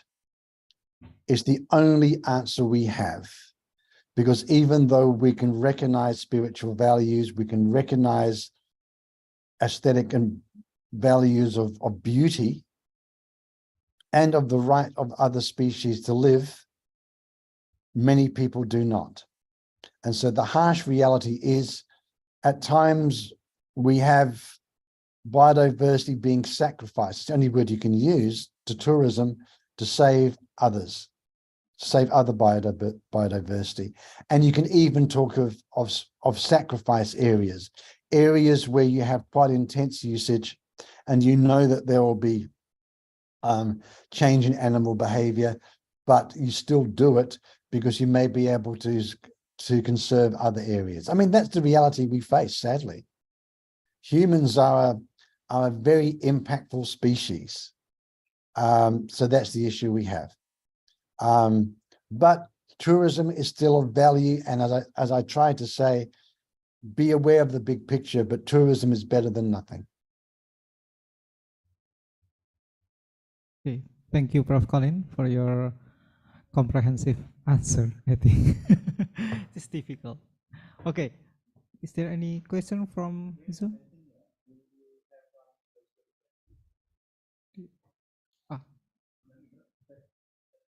So we have, okay. Okay, Prof. Colin, so there is a question from Bu Wiwit. Hello, thank you very much for your lecture. If I'm, okay. Is there any global platform regarding Kunming Montreal Global Biodiversity Framework, or from you in CBD related with tourism to conserve biodiversity? Yes, there is. In the Biodiversity Conservation Convention, there are a number of areas of tourism in which countries are meant to report, particularly in relation to invasive species, indigenous peoples, and there's a couple of other areas as well, but it's mainly in relation to indigenous peoples and biosecurity, invasive species. But there are areas in which reporting is meant to take place from various countries. So there is actually a link in there. Colin? Okay, thank you, Prof. Colin, for your answer. So I think time is enough. Or other participant from Philippines? So we have many participants today, Prof. Colin. So in this room we have, wait, I don't know how many person in here, maybe more than 20, I think. And then in Zoom meeting, there are around 70 participants. Bu Evelyn, do you have any question?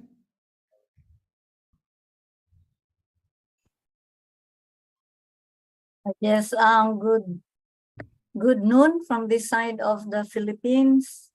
Yes, I'm Evelyn and I'm with MSU, Marawi City. So my question is just a query about the suggested strategy of degrowth, equivalent to scarcity rent, the concept of scarcity rent.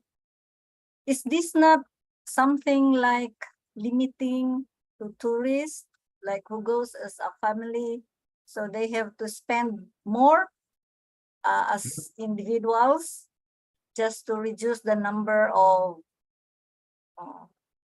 tourists or impact? So it's not just about that, Dr. Colin? Yeah, it's partly about reducing impact, but it's also being more effective in terms of getting greater return per tourists. That was the original idea behind ecotourism, to use scarcity rent models. So people wanted to go to various locations, charge them more, actually create real value from some locations. Now that need not affect local people. There are examples where, for example, it can still be free for local people to go to a protected area, but you charge someone from outside the location or an international tourist more to go visit those protected areas. So you can have that kind of model. The idea is really to it's in fact, degrowth at times isn't the best word, because it's more about right sizing demand and supply so that you get an economic return and try and conserve as well as possible the resource you're looking after. And that should be the strategy. And that was what was originally behind ecotourism. It was about being able to get more money to communities so that they support biodiversity conservation. But to do that, at times you need to create a focus more on higher value tourism. But the problem is it's a hard message to get through to politicians, because politicians love being able to give out stories about we've had more tourists come this year, but that's the wrong metric. The metric should be how much money has the tourists brought in and what was their impact, both their positive and their negative impact. That should be the metrics that politicians and planners need to use. But that's often harder for them to get their heads around, and is often more difficult for them to be able to convey that to people. But it really is about getting a better balance between supply and demand.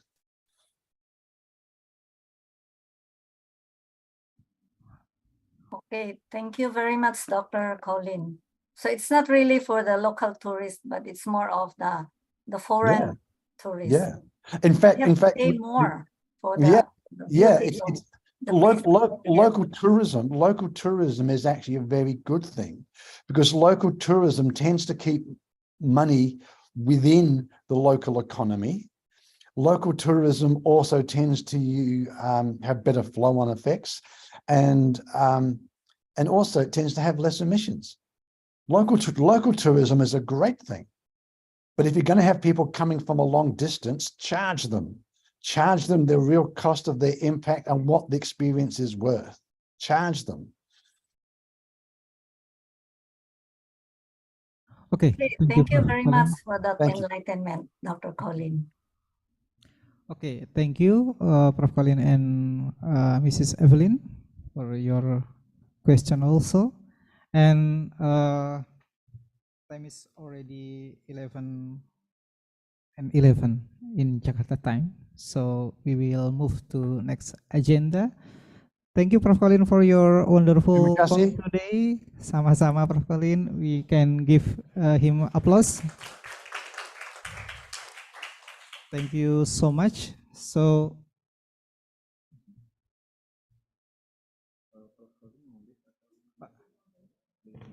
Prof. Colin, do you will stay in Zoom, or will you leave the Zoom? Unfortunately, I will have to leave. Okay. I have to go to a class. So okay, thank you so much, Prof. Colin. Okay. There is certificate from our institution for you.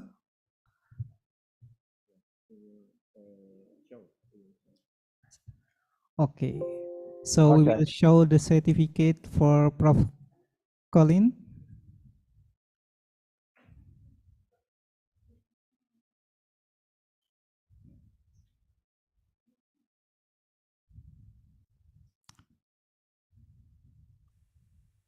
Thank you very much. Oh yeah. Thank you. Virtual certificates. And look, it's very environmentally friendly. I think it's great. Okay, thank you so much for nice sharing for today, Prof. Colin. Hopefully you will enjoy your class today. Okay. Okay, thank you, and please give him applause again. Thanks, everyone. Okay. Bye for now. Okay, so now we will move to the next session. Prof. Luchman. Yes, I'm here. Thank you. So, Prof. Luchman and dear participant. Okay. The second presenter, as I mentioned before, is Prof. Luchman. So currently, please, could you please show the curriculum vitae of Prof. Luchman again?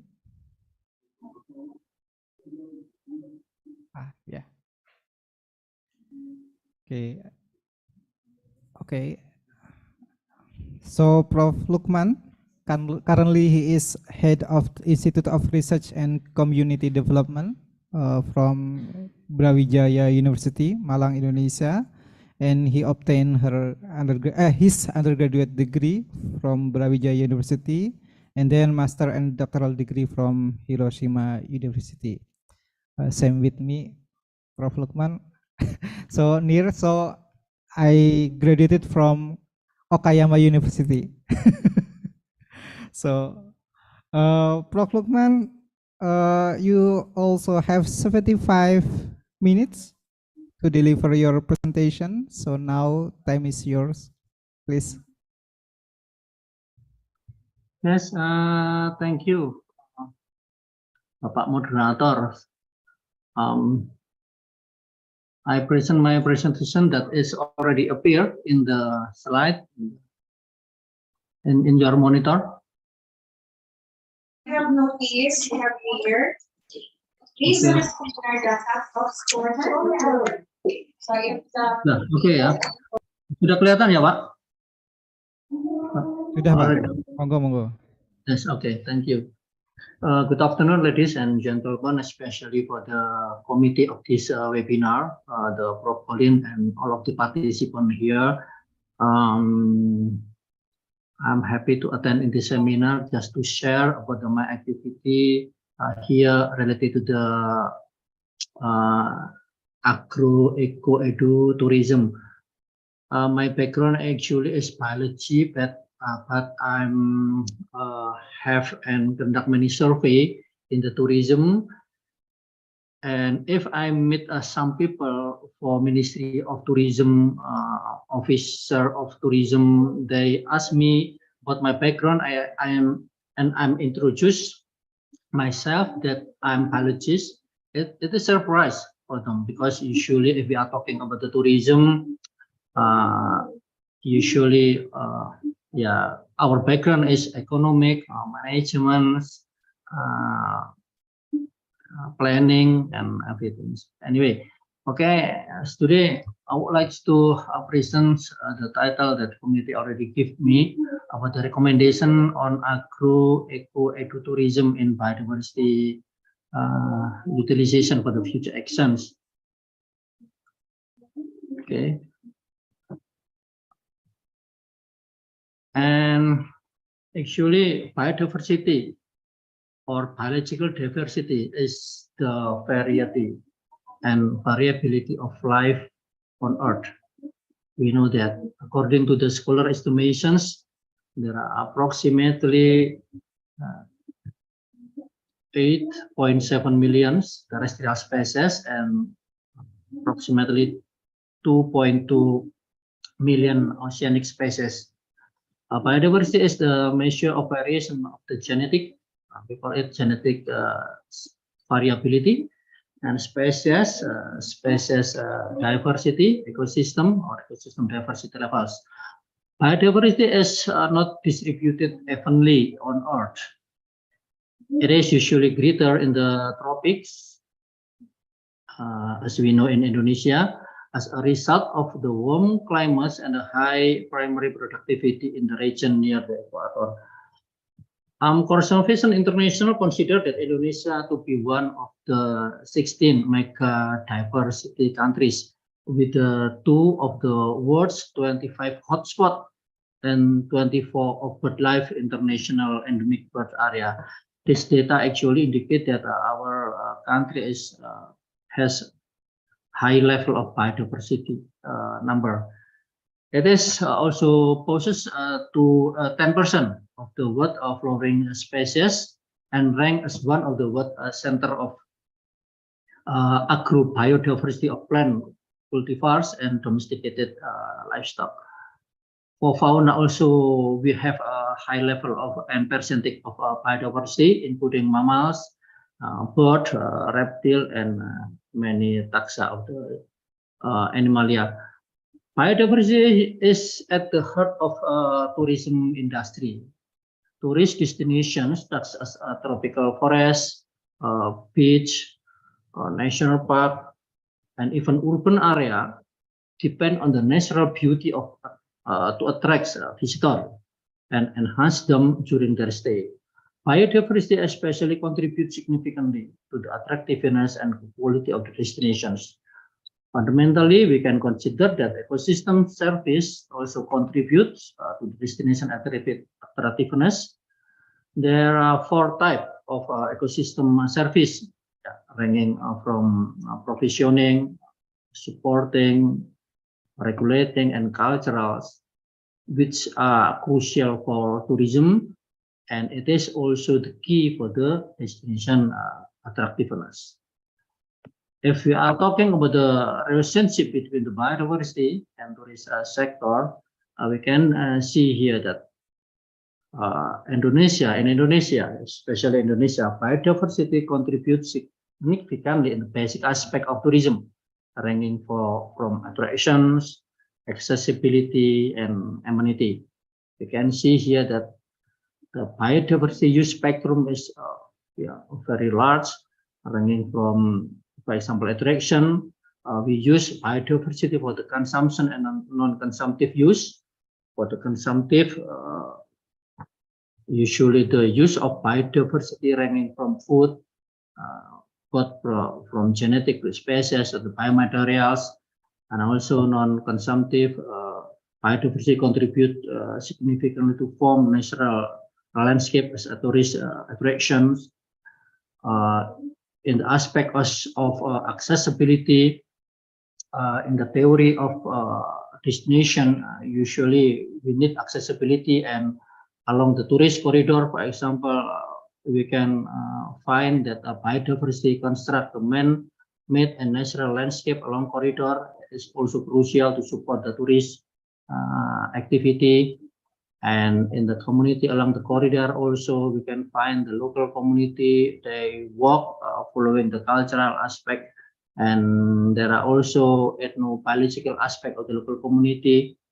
And in the amenity, both in the tourist accommodation and also public or tourist facility, also they have a relationship with the biodiversity use.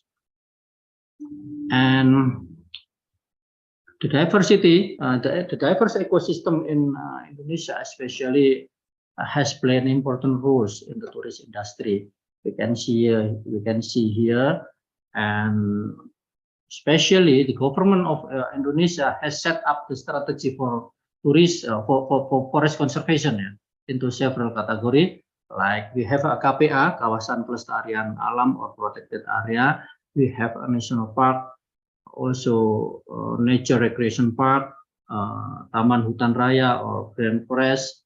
We also have protected forest non-KPA category like Perhutani, also sacred sites in many places.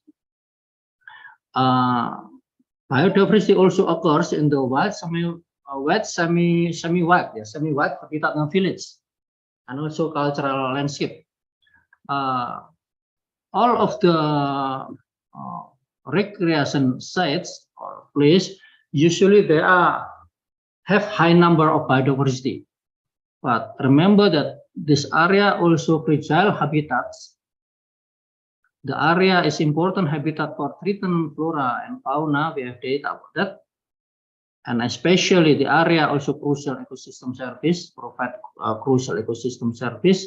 And many places also in both of the KPA and the forest and the sacred area is also social culturally has a crucial aspect in the local community identity. But if we consider about the empirical situation in Indonesia, our survey also found that the impact of tourism activity in Indonesia has been identified contribute significantly to the environmental and biodiversity aspect. There are some problem, I think, related with the biodiversity in the recreation site. We can see like the habitat degradations and habitat loss, exotic invasive species, There are also records about the pollution in the water, in the soils, change on population structure, especially in the vegetation, fauna, animals, and significantly also depletion of the natural resources. I think there are data about this aspect.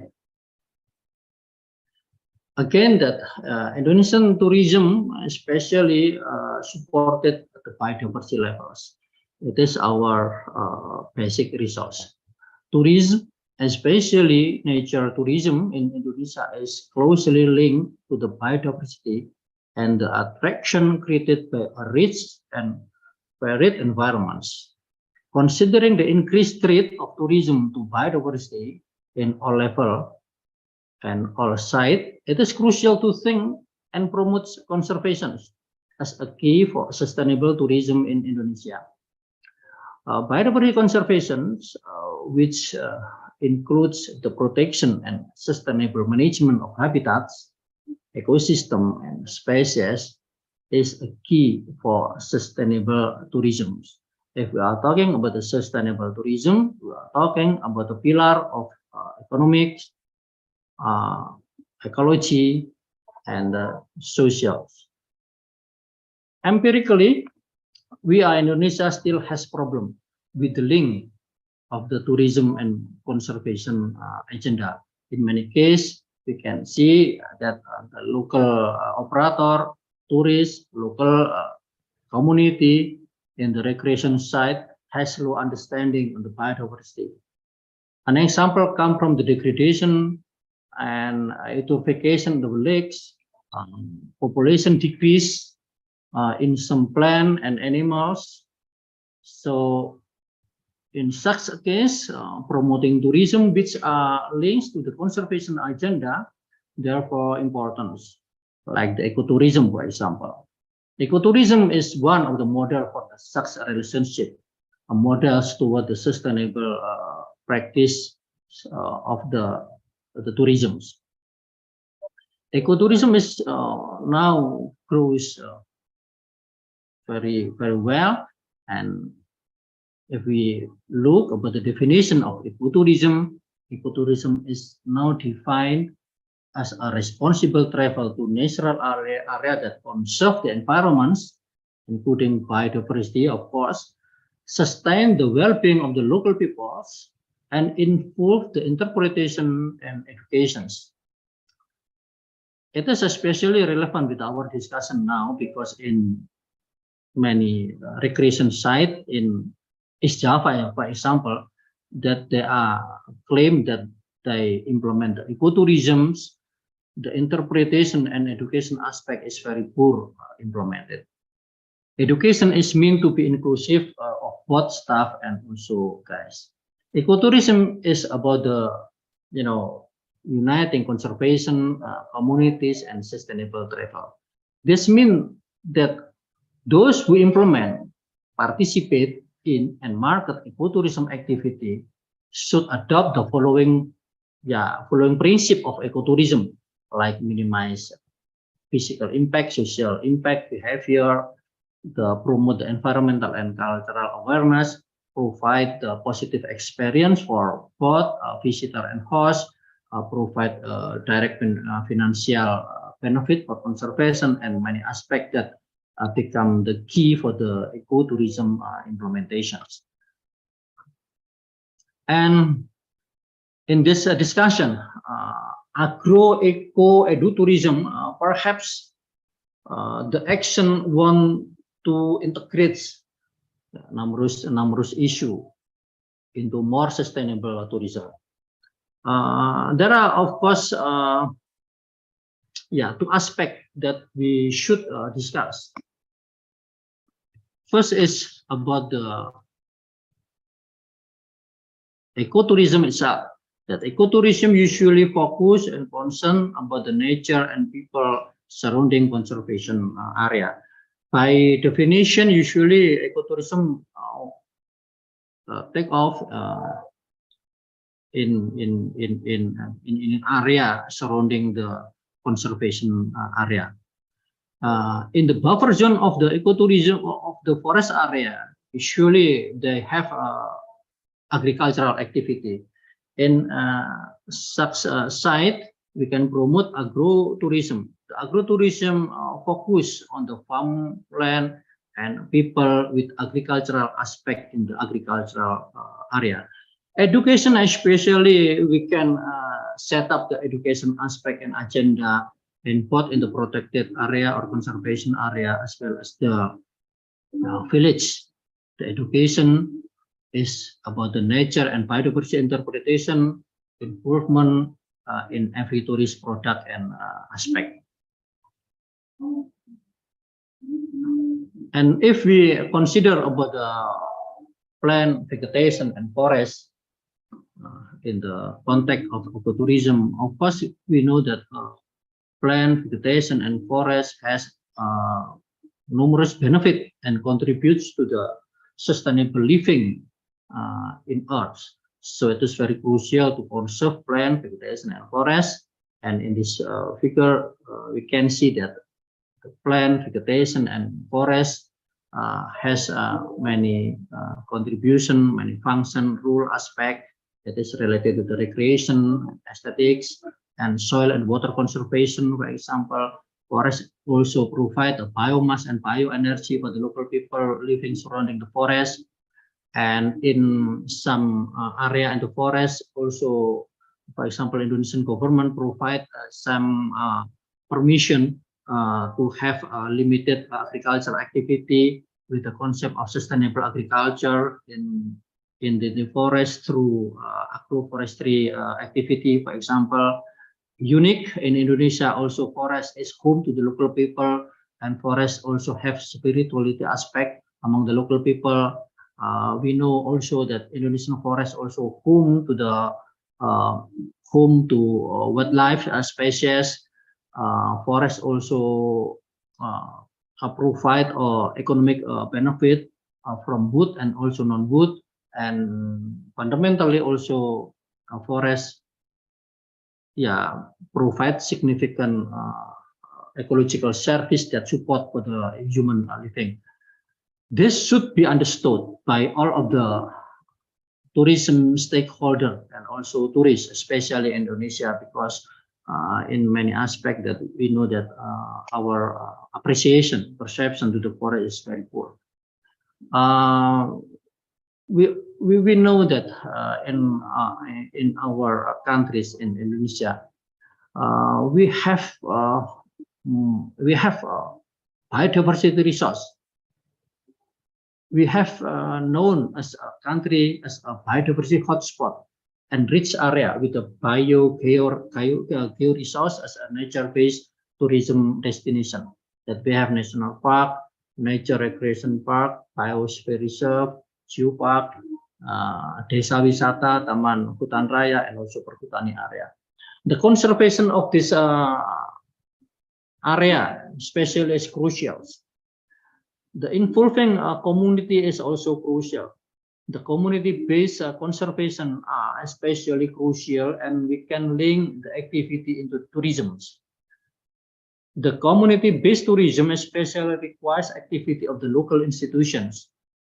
In some case, we can promote about the training for the transferring knowledge, pendampingan masyarakat, for example, work together with the community, consultation, facilitating conflict reduction, and many aspects. I think we have many homework to support the community participation and involvement in the forest conservation and also implement the ecotourism, because we need the community participation, active participation.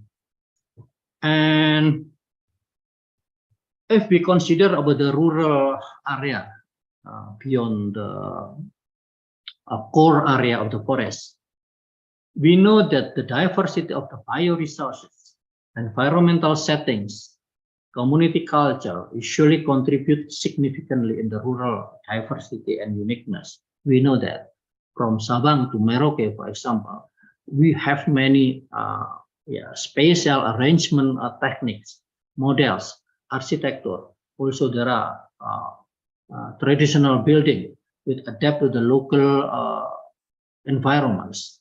It is especially crucial resource for tourist development in Indonesia. The aspect like the abiotic and biotic factors, socio-cultural factors, and economic factor we have, and we should keep the dynamics of the factor to keep the rural diversity and uniqueness as tourism attractions. Okay, now come to the recommendation for the sustainable and competitiveness of tourism destination. Based on our experience, also our knowledge, and also come from the recommendation for the stakeholders through my studies, I write some recommendation for the sustainable and competitiveness of tourist destinations. First is we should promote action to strengthen biodiversity protection in nature-based tourist destinations, including implementing a carrying capacity, because many recreation sites in Indonesia also there are beyond carrying capacity, and the impact of the beyond carrying capacity is natural destructions. We should able to protect fragile habitat. Fragile habitat usually have many biodiversity, very interesting, and people come. Without the management, without the protection, the fragile habitat will be disturbed, and it will be provide the negative impact both to flora and also fauna. We should also able to minimize direct tourist and fauna interaction, because if we see in many recreation sites in Indonesia, people or tourists, they free to touch, to interact with the fauna. So it is will contribute to the negative impact to the biodiversity. And strengthening biodiversity protection in nature-based tourist destination based on some our study, I note that minimizing exotic and invasive species in nature-based tourism destination is also crucial. We recommend to do research in species exotic, invasive in the nature-based recreation sites, including rural area. We also should introduce knowledge about the exotic invasive species to the community, to the national park staff, to the visitor, tourists, and all of the stakeholder related to tourism. It is also crucial to develop the monitoring system, early warning system in exotic invasive species invasion. Eradication also important, and the crucial also is minimizing potential introduction mechanism. Usually, without the strict control, tourist is the good mechanism to distribute exotic species into the protection conservation area. Another recommendation is developing proper landscape approach and design in nature-based tourism destination, including identify land characteristic, because every lands have a special characteristic. Some land are fragile, and it should be we should understand about the characteristic of the lands. It is also crucial to determine the level of the carrying capacity and developing a corridor.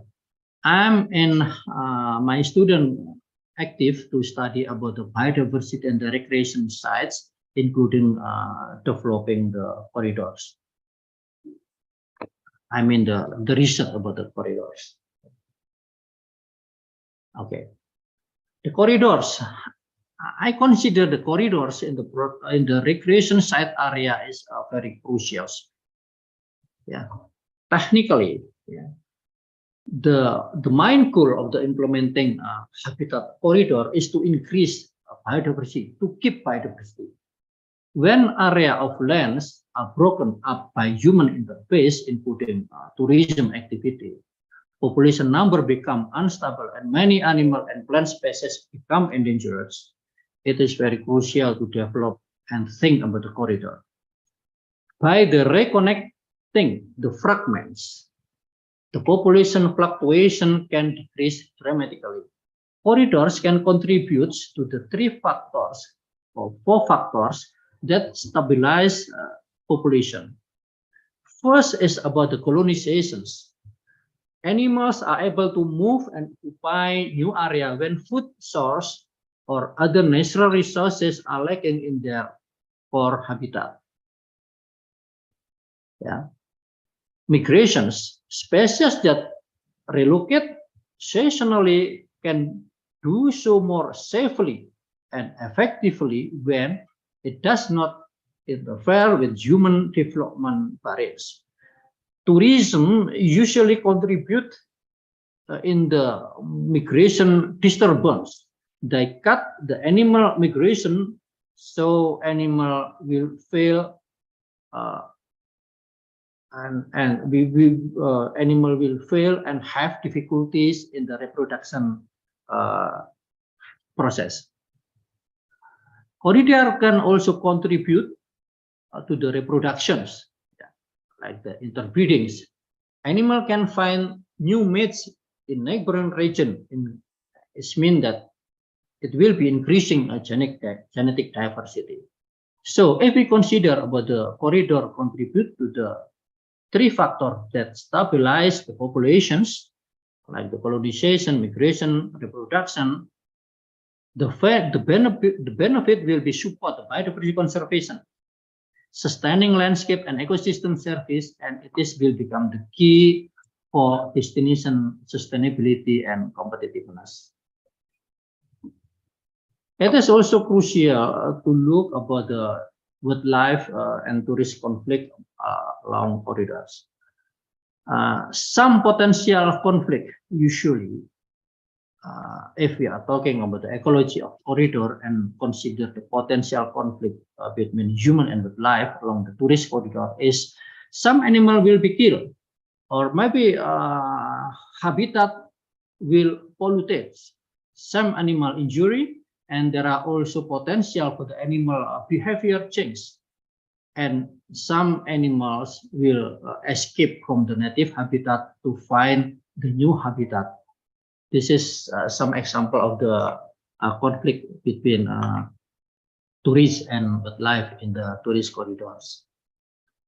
So I'm and my student have been study about the corridors, and we note that some aspect that we need to assess the corridor is about the assessment of biodiversity of the corridors, the potential threats along the corridors, the safety. If we study about the corridor, we be able to develop the tourist product that it will be safe to the environment and also biodiversity, and also action for the reintroduction and many aspects. This slide just show some data, publication and aspect related to the corridor that we already conducted in many recreation sites, especially in East Java. I highlight that survey and study about the tourist corridor in the area with a high biodiversity level is very important and crucial. Another recommendation is strengthening biodiversity conservation in man-influenced land in tourism destinations, or we call it cultural landscape.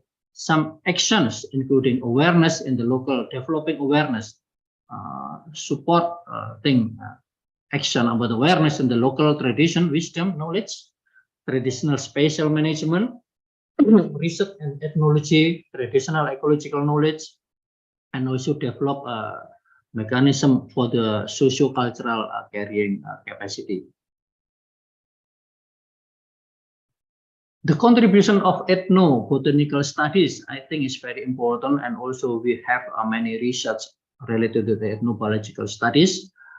It is important. The ethnobotanical studies is important in many aspects, like building knowledge in the plant and animals in the local context. We also have opportunity to support to research about the home garden, sacred area sites, to support the local cuisine, food, beverage, and also we have information data for the settlement, house, equipment, tool to support live. There are also festival, cultural event, that all of the things will be support for the tourist program developments. So I highlight that the contribution of ethnobotanical studies is very important to create a more sustainable and competitive tourist industry. Another recommendation is strengthening biodiversity conservation through local-based resource community, product and service, including exploring potentials species as a potential commodity, understanding value and uniqueness of the local space as a commodity, and promoting local space as a product, and selling a local product also important. So it is will become the key instrument to support the community-based tourism strategy.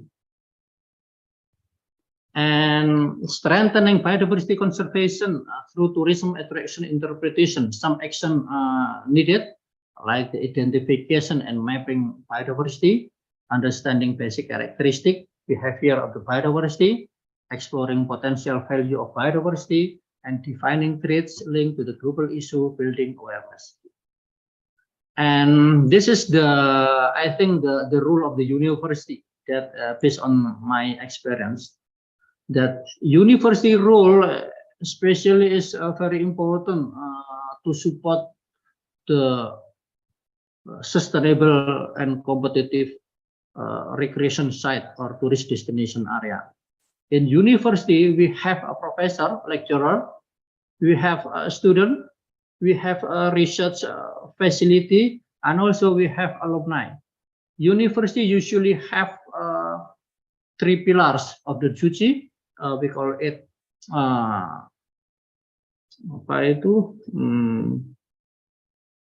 Tridharma perguruan tinggi, ya, including teaching, research, and community development. It is the main business of the university. In a teaching aspect, I recommend to introduce the importance of bioresource science in the tourism field study. In the class, I recommend a lecturer and also professor to promote that biology and ecology as a key component in tourist industry. The students should learn about the biology and ecology, especially students who learn about the bioresource, like the biology, agriculture, fisheries, and everything. We also should support the practical activity in the recreation site, workshop, practical, and many aspects in the fields, and develop the mechanism to link teaching learning with the industry. It is the core activity in the teaching aspect, I think. And in the research, I recommend to develop the interdisciplinary mindset in research, like the biodiversity mapping, biology, ecology, species, habitat, ecosystem, study, exploring about the ethnobotanical aspect, ethnoecology, social carrying capacity, and including also restoration of degraded recreation sites, because many recreation sites now degraded because the mismanagement of recreation activity, and posting the publication seminar about the relationship integrated between the biology, biodiversity, and tourism industry. And in community development, we can establish networking with the local community tourist organization, like Darwis, small medium enterprise, UMKM, local tourist entrepreneurs, local government, provincial government, and many community members in the community. So I think, sorry, this my presentation. So if there are not clear. Sorry because perhaps my internet maybe have some problem here, and thank for this opportunity today. Thank you. Okay, thank you, Prof. Luchman, for your sharing. So, do we have a question from chat box? Not yet. So, is there any question from participant? Yeah, from our master ceremony, please. Okay, thank you very much, Mas Syaifuddin. Thank you very much, Prof. Luchman, for the lecture. My name is Saiful from Biotrop, and I have 4 questions. Ngeborong. Because the lecture, your lecture is very interesting to me, and I want to share my question. The first question is about the is there any regulation how we use the core zone in the conservation area or in the national park? I mean, I'm not really familiar with the regulation in the core zone. Hopefully, Prof. Luchman can give some example, because some information from the, like we said in National Park, Gunung Gede National Park, they will build the electricity plant using the geothermal and so on. Is there any regulation about how the national park or the conservation area utilize the potential of the in the core zone? And related to the, I mean, there are so many people in that area are not agree with that. I do hope you can give some explanation. That's the first question. And the second one is, like we know from the Instagram, that there are so many bule or foreign visitor in Bali cause a lot of trouble, like in the traffic area or so on. What do you think? Is that common for the tourism area to have that kind of activity or that trouble? I mean, it's very common or not? I mean, or in the future, we can yeah, it's common. We can accept it. I mean, like that. What do you think about that? And the third one is about the carrying capacity of the area. I mean, how to maintain the carrying capacity. We already knew that there is a regulation about the how many visitors should visit at the one place. But in this, now we are living in so many people can share with the social media and go viral, and so many people will go there and go away with the carrying capacity. I want to go there. So what do you think about that? How do we maintain the sustainability, the biodiversity? And when it happened, it's only in the book it's only on the theory, I mean.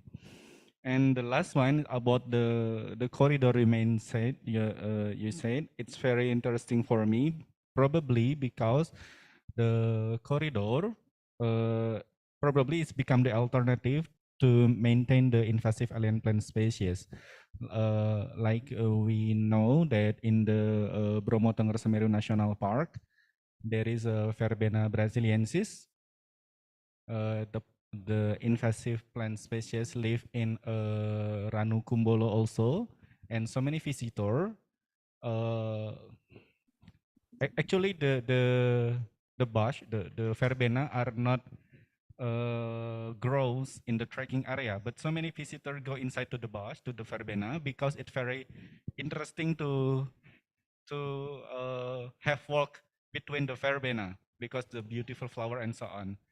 So I think the corridor can be the alternative to maintain the biodiversity or to maintain the invasive plant to distribute anywhere. Thank you very much, Professor. Prof. Luchman. So there are 4 questions for you. Oh yeah, thank you. Yeah, thank you. Okay. Yeah, I think about the regulation we use in the core area, especially in the national park, I think the regulation is very clear. But maybe now tourists become the, many people now consider that tourists, if we business in the tourism sector, we will get a lot of money. Yeah. So I think now many planners and also my friend in some position, they don't aware about the regulation. I mean, that's actually the regulation is very clear. Yeah. There are strict protected area in the core area that we cannot make any establishment of the infrastructures. But tourism is very attractive. Tourism will provide many money, I think. The similar situation also occurs in the Bromo Tengger Semeru with a glass bridge, and also planning with the kereta gantung in the Kawah Ijen. Yeah, I think we should reject the idea. In my case, usually I just write that the idea, we cannot accept the idea, and then we provide some alternative to develop the more suitable infrastructures developments. We know that the number of the activists to join us to protect diversity, to support more sustainable tourism, very low in the number, skill and knowledge. I think it is the problem. So now I think, okay, regulation is very clear, but the implementation, there are some disturbance in the regulations. So in my case, what should I do? Yeah, I teach many activists. I teach a student, and then write some opinion and everything. Yeah, because I just dosen biasa, come lecture in the university. Yeah, case in Bali, I think for a long time I already talked with some friend in the Bali that in case of Bali, we should promote a carrying capacity in the area. How many tourists Bali can receive? How many people from Java can come to the Bali and then build more sustainable tourism in Bali area? But it is very difficult. Again, that economic aspect is very dominant in many discussions. So again, that I have many Balinese students come to me and then study about the tourism, and then some activists also have a communication with me. So now I just have activity in seedling activists to against mass tourism, and I talk to them that improving tourism quality product is important. So if we want to improve and go to the more product, tourist product with the quality, not quantity, we need science, we need creativity, we need more effort to do. Without this aspect, we will fail, and then mass tourism will come, and then we don't have future about the biodiversity. Yeah, this is the crucial aspect, I think. So about the Verbena brasiliensis in Bromo Tengger Semeru National Park, for example. Actually, we know that this is an exotic species, very harmful. Unfortunately, all of the tourists they are not recognized that it is harmful species for the ecosystem.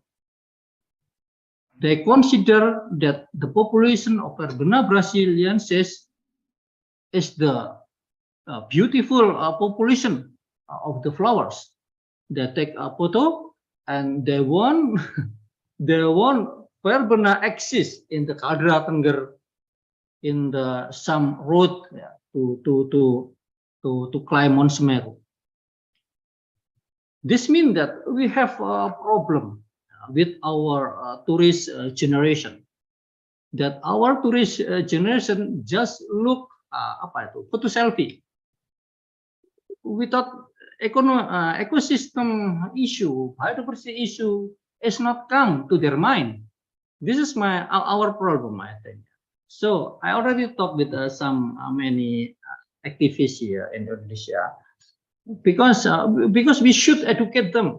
Yeah. We don't know how to do in the effective effective action, but we know that we should educate local tourists to understand about the biodiversity, not only the species but only the characteristic, the impact of the species.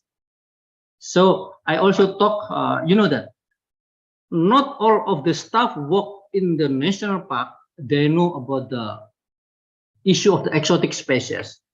This issue come from the incidents of the Ranupani lakes, when about 2010 this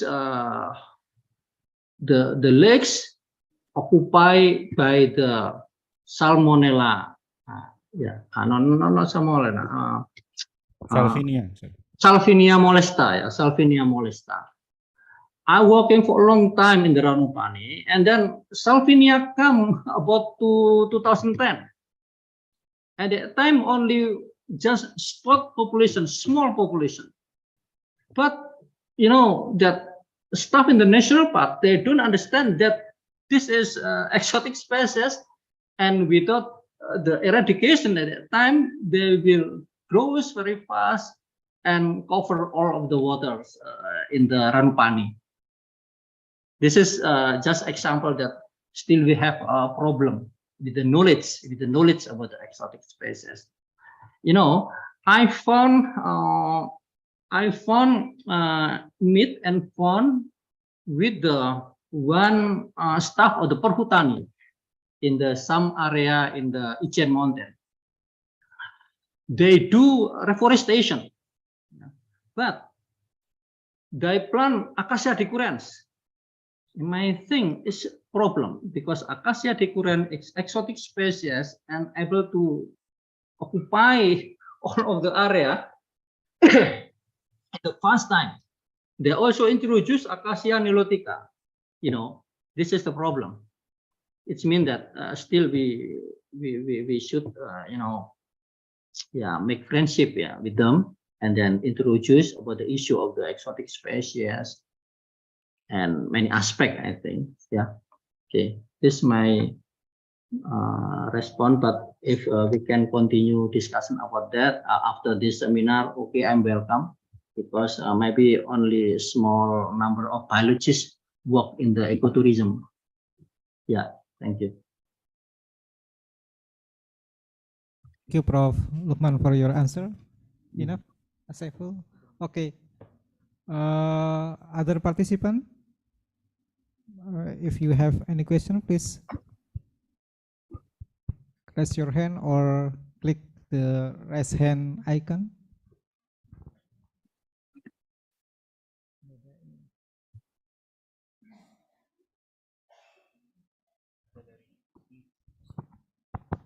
Oh, Mas Indra, yang di Zoom chat. So there is a question from Dr. Evelyn. Sorry. Prof. Luchman, can the carrying capacity of the site be really evaluated and implemented? Is this not a challenging pursuit, considering that the other end is the academic pursuit? Thank you, Prof. Luchman. Yeah, okay. I think in case of Indonesia, especially in East Java, as one of the representative, if we are talking about the ecotourism or tourism, because East Java is one of the crucial area for tourism, yeah, especially for the nature tourism. Carrying capacity usually, yeah, we can evaluate. A student also they can evaluate. Yeah, master student they can. The authority of the protection area also they know about this concept, but the implementation is very, yeah, I think very hard. Yeah, some mechanism we try. For example, we introduce about the electronic ticketing to maintain the number of the visitors. This practice is success in some aspect, but usually the connection, the internet, and everything is not, not suitable for the action. I can see here in some recreation site in Indonesia. It means that it is possible to evaluate in case of East Java, as I know that it is possible to evaluate. We know about that, how to evaluate. Yeah, for the implementation is very complicated. Some, if I have one of the good example, one of the recreation site that they success to implement carrying capacity is Tiga Warna Beach, yeah, in the southern Malang area. They are very strict to accept a number of tourists. In the one day, they just accept 100. And in Friday, maybe, they close the destination. But this is only one among the hundreds of the nature-based tourism destination in East Java. Yeah, this my response. Thank you, Prof. Luchman. Hopefully, the answer is clear, Dr. Evelyn. Okay.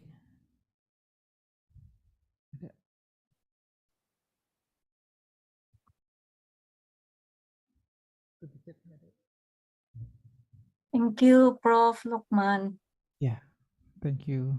Okay, is there any question from the participant? Welcome.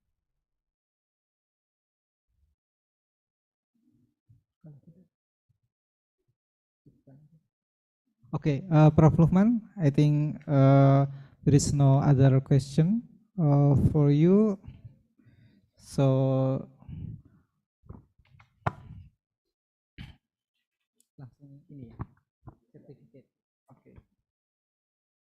Prof. Luchman, we have a token of appreciation for you. Yeah, okay.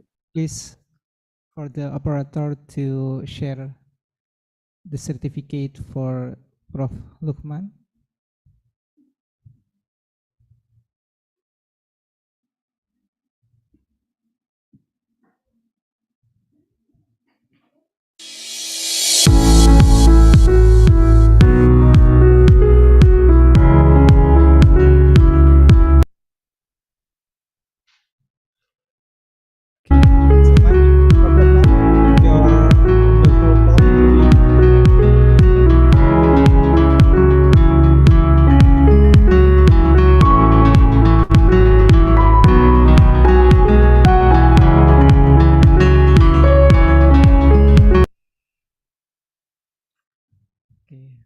Thank you so much.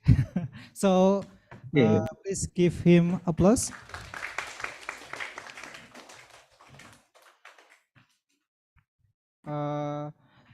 Prof. Luchman, so now we have a final part of this session, I think. So, as we already discussed from the first session from Prof. Colin and the second session from Prof. Luchman, yeah, tourism can give justification for biodiversity, I think, especially for biodiversity conservation. However, some strategies should be conducted in order to promote sustainability and sustainable tourism. both speaker, Prof. Colin and Prof. Luchman, already explained to us about how to deal these issues. For example, Prof. Colin about the growth and ecotourism, and Prof. Luchman promoting about some practical recommendation for us to deal with this issue.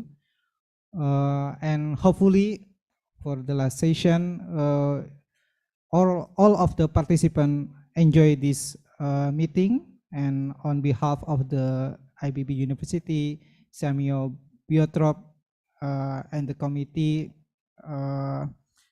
thank you for joining us for this webinar today. Thank you very much. Assalamualaikum warahmatullahi wabarakatuh. Waalaikumsalam warahmatullahi wabarakatuh. Ya, thank you. Waalaikumsalam warahmatullahi wabarakatuh. Thank you very much, Mas Saifuddin, our moderator. Ladies and gentlemen, thank you very much for staying with us in this room until the end. And once again, thank you very much to Professor Hall and Professor Luchman Hakim, our distinguished resource person. And thank you very much from the participant from the Philippines, Bu Evelyn, and our colleague from the Philippines, from the SEAMEO Center, from the SEAMEO Rec Fund, and also from the student of the M.Agr.Sc Batch 4 SEAMEO BIOTROP. It has been our pleasure to host this event. I wish you all have a pleasant webinar. Thank you very much. Wassalamualaikum warahmatullahi wabarakatuh. Okay, oh sorry, I forgot one thing. Certificate appreciation for Mas Saifuddin.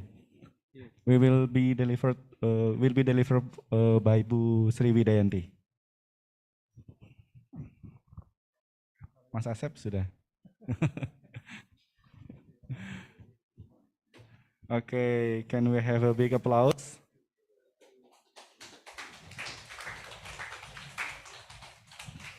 Okay. Thank you from everyone. It concludes our session today. Thank you very much and see you in the next event. Wassalamualaikum warahmatullahi wabarakatuh.